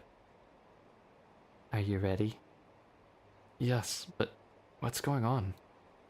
It's the end of everything. I'm breaking all the taboos now. Uh-huh. Despite my confusion, the call is cut off. As I'm staring blankly at the sky, the center of it begins to shine brightly. What's going on? Is she doing this? The light expands little by little. Just when I think it's about the size of the moon in the night sky, the light condenses once and becomes a mere dot. I'm still watching the movements of the sky. Then, the moment begins. From a point in the sky, dazzling light spreads like a ring and runs through the whole sky, as if it were a star exploding. At that moment, the night sky starts to twinkle with glimmering stars, and a huge full moon illuminates the earth. The sky clears, the rain clouds in the area are cleared. Then, an incoming call. I raise my voice as soon as I pick up. Did you do that? Indeed. It was quite beautiful, wasn't it? He replies carefully. While I'm overwhelmed by surprise, almost stunned. Even the rain Ayakashi can't chase after you. You can relax for a while. Is it okay for you to do this? It's not, but I don't care. I feel the same way you do. He feels the same. However, he and I seem to have different kinds of strengths. Then, shall we meet? I'm coming to pick you up. Let's see. Your room had a window, didn't it? She keeps going, as if nothing. I see. Is this the path that we have chosen? I take a deep. I need a moment to calm myself down. Ah, you're taking deep breaths. What? Aren't I? No. Go ahead. Oh, I know. I take a deep breath too. Why are you asking me? There are people who get angry when imitated, right? Not like that. Please do as you wish. I hear a deep breath through the speaker, making small talk onto my heart a little. Maybe as my senpai, he was taking care of. So, do you have any windows at your house? We do, like one you would expect of an ordinary house. Is that so? Windows. Something to be found in ordinary rooms, after all? Sorry, let's get back to the topic.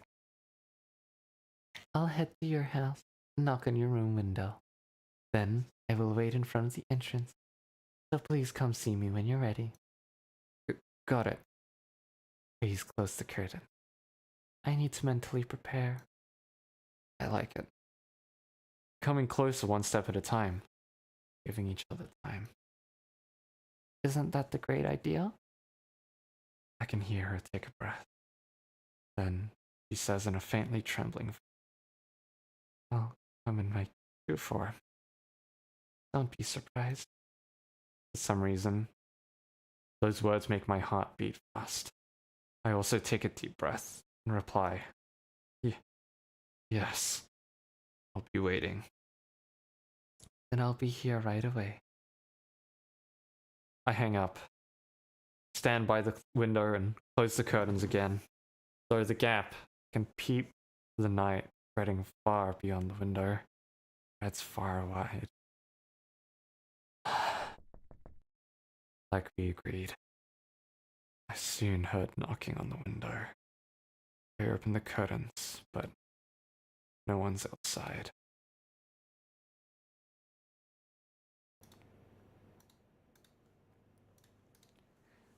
Only the darkness of the evening.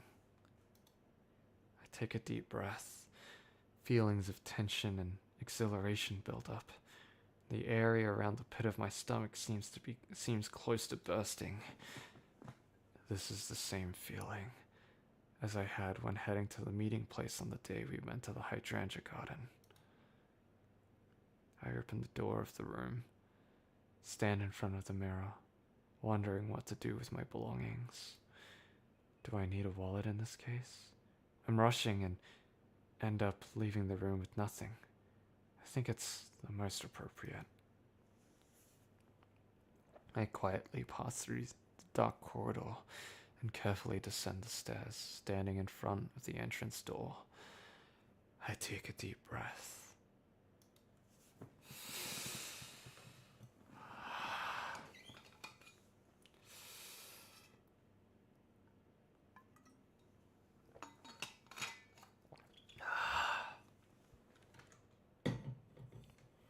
That wasn't enough. So I squat down, holding my head in my hands, and I mutter, Senpai, I'm ready. I've made up my mind. I open the front door with a trembling hand. To my surprise,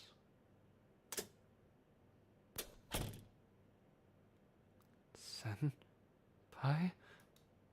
There's something unhuman standing there. Yes, it could never be human, but it's too beautiful to be called a monster.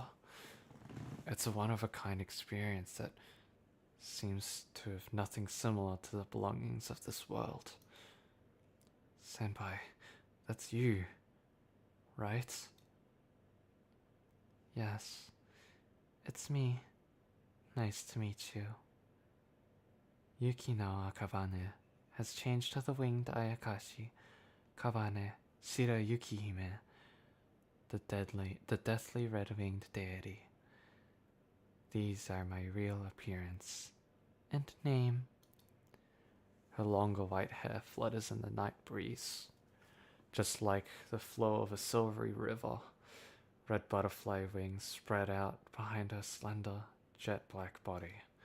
And most of all, what catches my eye is that she's a figure without a face.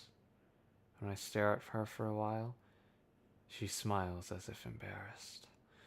I realize that I've been watching too much, so I hardly avert my gaze. It's a little awkward. Surely, I shouldn't have come, she says quietly. Do you hate having met me? That's not it, but it's true that I shouldn't have met you, nor should I have shown you this form. But now we have met, and you're showing it to me. And that is a problem. Yeah, she sighs. The atmosphere is what's done is done. Then she looks up at the sky and moans. It's because the moon is so bright. Her hand reaches out and wraps around my right cheek. They say the moon drives people crazy. Like lunacy? Yeah, we're probably a little crazy. Both you and I. Is it that surprising?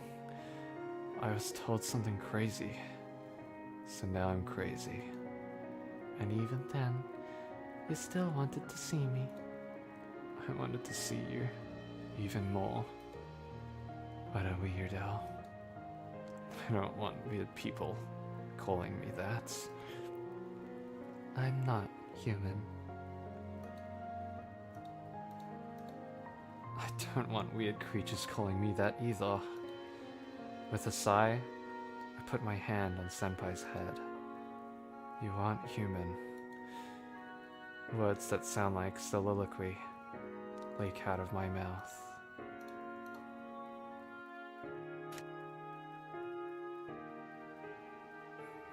You aren't human, Senpai. What did you think? What's with this question? Nothing special. I thought you were a normal human being, but I didn't think you were a normal person. What's the opposite of normal? Abnormal? Special. I reply by reflex. Surprised at myself, I break into a cold sweat. Although I usually take it back right away. Not the case now. I gently take her hand that's resting on my cheek to my chest, and I put the other hand on top of hers. I look up at Senpai's faceless face, and I say again, you're special. To me, Senpai is Senpai. Whether or not you're human, that changes nothing for me. I can't help it. There is no expression on her face. We stare at each other for a while, but eventually her hand slips out of mine and puts it around my back. Aren't you scared? Scared of you? Yes. Not at all. Well, not beyond you being an upperclassman. She takes a long breath and hugs me tightly. I was scared. Faint voice. You were? That's right. Because if I showed myself to you like this, what should I do if you reject me? That's a baseless worry. I think you're beautiful. Beautiful? Did you say beautiful? Yes. I mean, no. Not beautiful as in the people, like the beauty of flowers and butterflies. I get it. But you don't have to be so embarrassed. It's a moonlit night's rendezvous. We don't have time for that now. I know. Let's talk calmly later. But I'm only me. I came because I was happy to be called. You were happy? She lets out a sigh, as if weight has been lifted from her shoulders. She then looks up at the full moon in the sky again and says, Night makes people bold. No doubt about it. When tomorrow comes, I might be too embarrassed to see you again. But will there be a tomorrow? She says nothing, and I don't say anything either. I love this silence. Let's go, Arya-kun. Where to? To the hydrangea garden. I couldn't take it easy before. What do you say? Okay. How do we get there? With my wings. She picks me up, and I leave myself to her. My body gently floats in the air, and soon my eyes go beyond the roof of the houses. Don't look down. I'm sure you'll be scared. Understood. Then, can I look at you? Wobble. Hey, senpai? The ground and the sky rotate. The lights of the houses trail in circles. I see the night sky in front of me. After regaining her balance, she says, Walking is forbidden. Is this a night bus or something?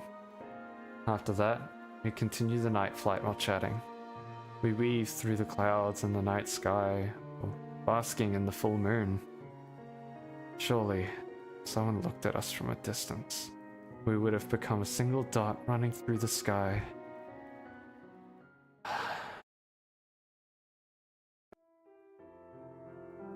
We land at the nightly hydrangea garden. The flowers are wet from the rain that fell until evening, and the white moonlight is reflected in the water droplet. Come on, let's have a look around. She changes back to a human form again, and runs towards me. Let's chat. While we talk. And so, we start our final trip back home. We start walking side by side, with a sunny and transparent feeling like the one after rain. I'm not human. Walking next to me, she says suddenly. Well, to be honest, when the Rei Ayakashi said that to me, I was convinced pretty quickly. I wonder what that means. She replies with a smile.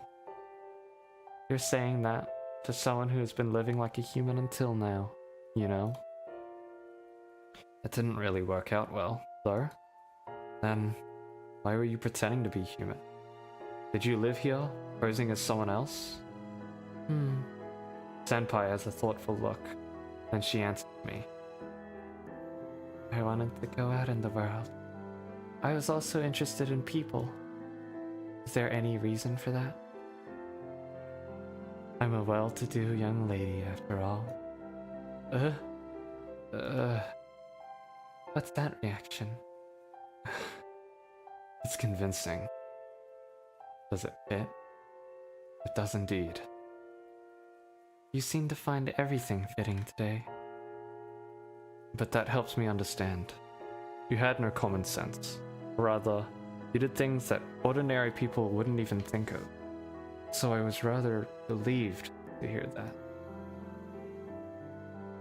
I wonder if I was really that unconventional.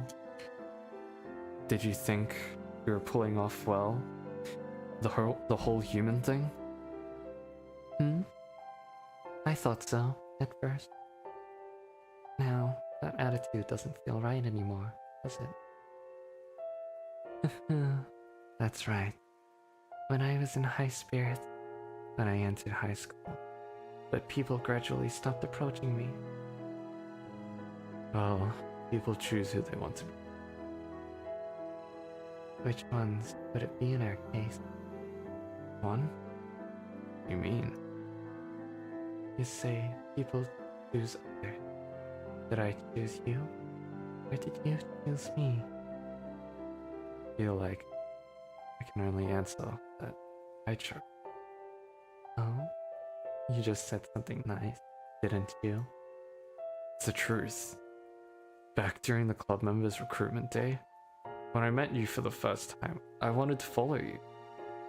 I was sure you'd take me to a faraway place. And was that prediction correct? Me being here now is the answer. That's right. I too am here now after many sacrifices. Silence descends between us, who were beginning to regain their normal life. That is the truth. Yeah, I'm an existence that shouldn't be anywhere, but I can't say anything. Able to be honest, I still can't dislike you. Can't hate you no matter what you've done. I don't want to. It may sound like I'm saying something out of line. I'm happy I can meet with you one last time. One last time? Came here to do that. When I met the Reina Ayakashi, I thought that maybe there are Ayakashi even more dreadful out there. Maybe there are lots of them.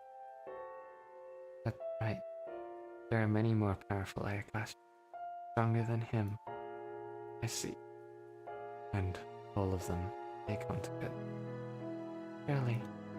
So today might be a long time. Yes, that's all correct. So if we met today and said our farewell, that would... But maybe we can be together forever. Are you suggesting we should escape? Sort of what I was thinking. I like the sound of it. That might be nice, but... Then she raises her voice. When I turn around, she's looking up at the moon in the sky. The moon is beautiful. Just as she says, the moon floating in the pitch black sky is pouring light while illuminating the clouds in the dark night. It looks like a round hole in the sky. There's another world out there, and its light is leaking out onto Earth. That's the kind of hole the moon is. Why, the moonlight is so lonely. Maybe we're the one who are lonely. Not the moonlight? We're all lonely. But we usually don't use it or hide it from anyone as we live our lives. But at night, the moon shines on the loneliness inside. Arya-kun, have you ever felt lonely? Recently, not much, but still get that feeling. Me. And you? I do feel lonely. After answering immediately, she lowers her eyes. I'm lonely, and I feel as though my body is going to collapse any moment. If there's anything I can do. She outstretches her arms, wraps them around my back from the front and hugs me. I want to have you. Then, I'll exchange Haruya for senpai. You said it now? No take back. She chuckles. Hey, Arya-kun, can you hear? Hear what? Looks like it's going to rain soon. Raindrops fall suddenly. When I look up, the rain clouds that cleared out earlier beginning to cover the night sky again. And what's coming now is... You bastards. I hear a crackle behind me. The deafening voice of the shark slams down from above onto the ground. The hydrangea slay in the roar of the earth. When I turn around, Eldon's... He muttered. Only one word. I can't understand. The agony of death. Screaming voice in pain, even though it comes from our enemy. The screams freeze. The change in the volume and tone of his voice, until the screams faded away, seemed to make the contours of death stand out vividly. Then, there's a sound as if a large amount of water being thrown onto the ground. It's over. And she adds, as if... Looks like a red spider lily. Did she say bloom? Maybe break. Burst. Exact word doesn't matter anymore. regrets. Do you have any more regrets? Or do you want to see one for the last time? No? Okay. Ignore it. Rather, let's continue what we were talking about earlier. Says, letting go of my body. You talking about it? Yeah. I'm calling it. I have no intention of running away.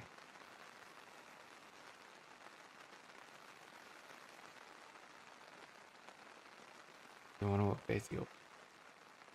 You want to fight. Doesn't matter. Even if I were to obey now, I've harmed Fukaya way too much to be forgiven. By Fukaya, she refers to the Rain Ayakashi. She has laid a hand on her compatriot. Not that we won't run away. It's that we can't run in the first place.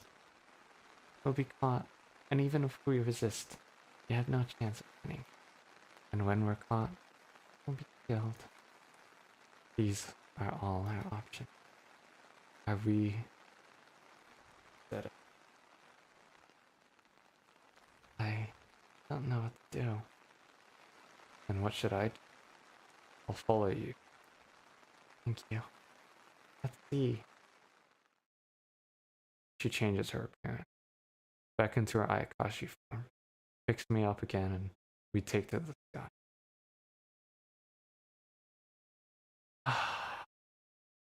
The moon looms over us. So close that you can see the other side.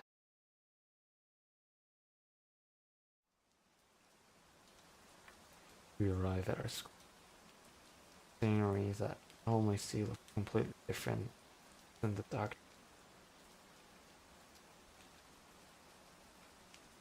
We approach the window of the club room. Senpai strikes its surface fingertip. But then, I pull the window on. It opens smoothly. The series of movements are natural and fluent. Even a locked door is in effect before you. It's like opening the shell of a clam. That expression gets stuck in my head. Through the clam having their shells open, the thing she has done from the mind. If ever a crime done in a locked room, in the nationwide murder case? Careful, it's dark. We enter the club room spontaneously, without having decided to go beforehand. I grab the edge with both hands, put my foot on the window frame to climb over. The soles of my shoes touch the wooden floor. After that, step aside, and around to see her fluttering in like a butterfly. When she enters the room, the outside air blows in. The darkness inside blends. Even breaking in through a window now, makes such difference. Should we turn on the light? I ask, closing the window. It's better if we don't. It'll be troublesome if the light can be seen from the outside. She replies, while lowering the key to close the window.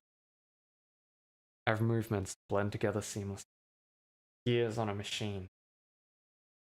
Sure that if I would have started sentence, you would immediately be able to say the rest of it. This is the sort of sense of unity that envelops. We face each other in the dark, in the pitch black club room. Senpai's figure is emitting a mysterious glow. It's strange. What is? Well, we're sneaking into school at night right now. I think it'd be normal to get a little excited, but I'm strangely calm. What are you talking about? You made the rain clear. Then we flew into the sky. Then you killed a shark. Only after all that did we sneak into the school at night. True. This has been quite a big adventure. Well, maybe we don't feel that much because we're too used to being together in a club room like it might be that. This club room, overflowing with our time spent together, now connected to this moment as well. This club room, filled with darkness and heat of the rainy season. We stare at each other in the dark. The darkness envelops. Our bodies melt into the dark. And the darkness stretches onto us. A faint ray of moonlight seeps into the room through the window. As she grabs my hand, the light of the moon slowly disappears, buried by the cold rain cloud. She takes a step forward, turn. In the front, she then pushes my body towards the wall. I retreat towards the wall without resisting. While following the direction of her strength, I end up leaning against the wall, covered up from above by Senpai. Is this where I deploy the bruh? Is this where I do it? I'm scared. I'm hovering the button. This body doesn't have enough strength to hold on anymore. She brings her mouth close to my ear and whispers, trembling of thin air is like a caress. Ticklish.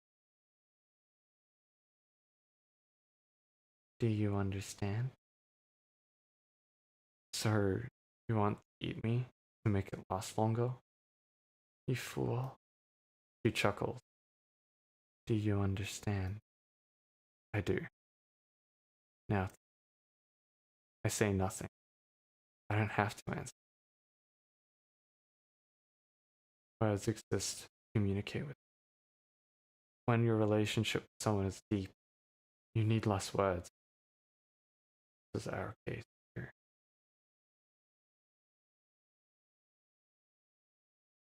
A critical place, a singularity, our literature club. The air is slightly. Her warm breath flows down my neck. Probably an unspoken sigh. Outside, the rain continues to fall like a soft note. It's sound.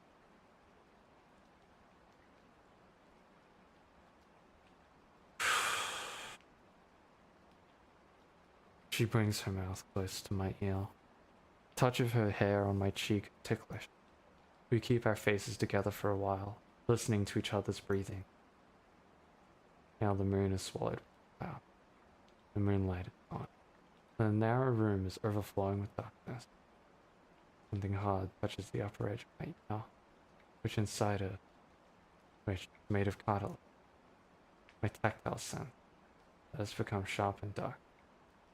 Now sharpens further all the nerves of the ear. I can feel solid touch behind my ear. Soon, the pressure loosens up. The seams of my body might just collapse in vapor. That's how I feel.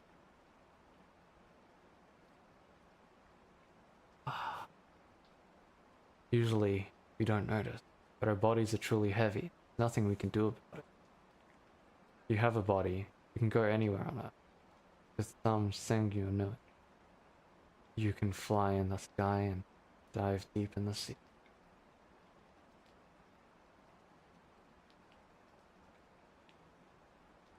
But without a body, you can go even farther. Well, I was thinking that, wait, if someone has body, this body is indeed heavy. Rightfully so. Is it painful? No, not at all. We all have a body. I'm sure that's why we can feel each other's hearts in pain. But because of that very body, we can never be one with someone. When we are born, we become a single individual. And we live.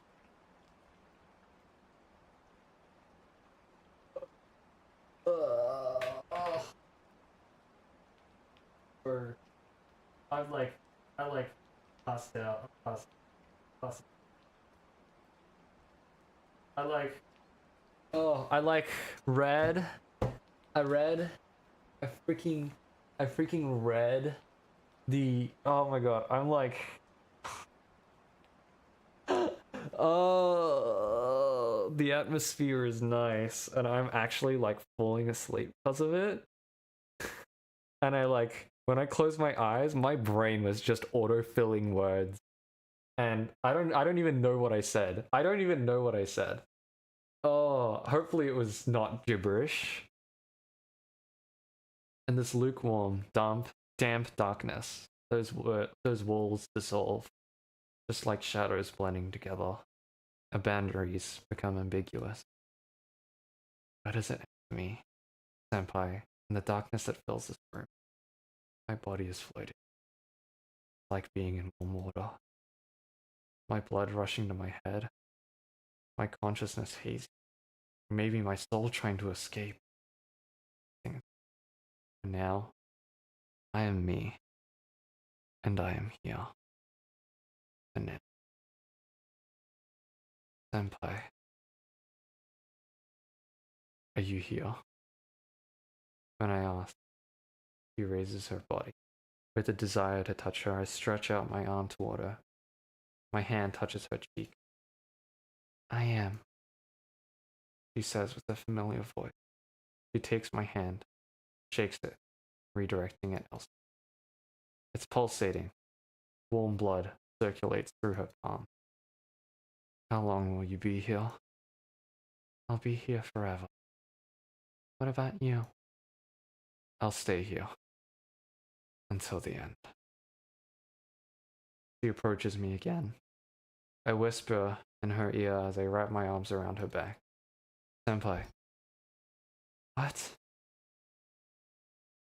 I like you.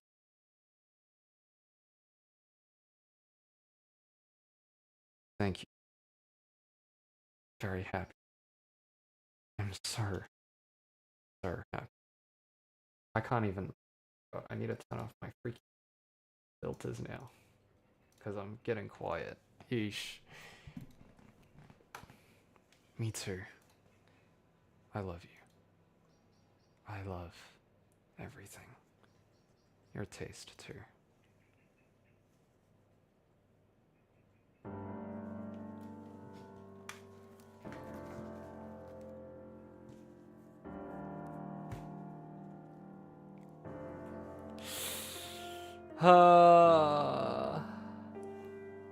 What a beautiful story. Seriously, what a beautiful story. You know? Bro was fumbling everything at the start, you know? And the moment I go, yeah, I can't live without you. He just becomes a player.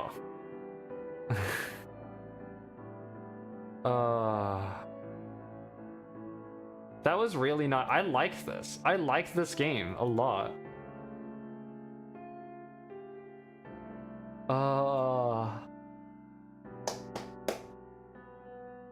I wonder if there's a post-credit scene. This is a free game. This is free. This is really good for a free visual novel. Like, I will admit. Like, it's so nice that I genuinely almost fell asleep. Like, I was so at peace.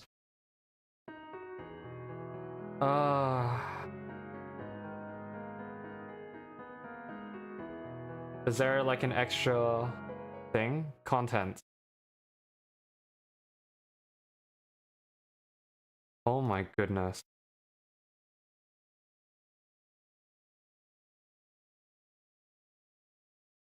There's just some nice stuff. Oh, goodness. Multiple endings? I guess so. I guess there's only two because of that one decision. Wait, is this the intro thing?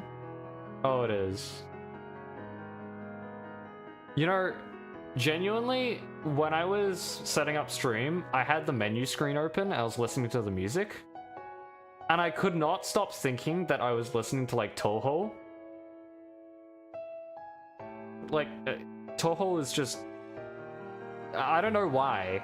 It's not Toho. There's, like, very little relevance. But, like... It sounded like it.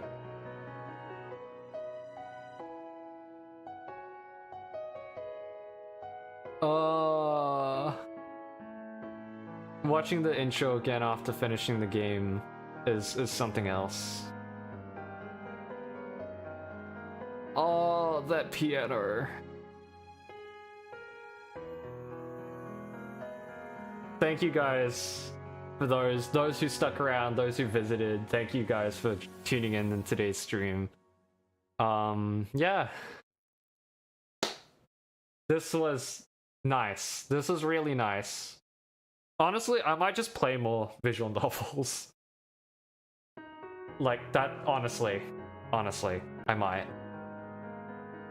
Alright, I have to call it there for today then. I almost like fell asleep during the stream. I'm tired. I need to go grab something to eat.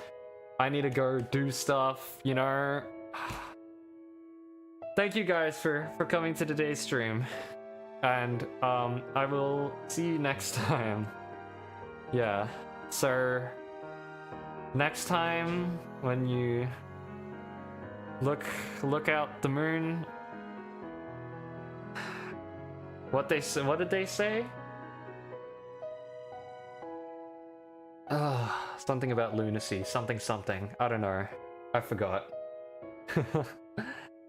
Good night, guys. Hope you get a good rest.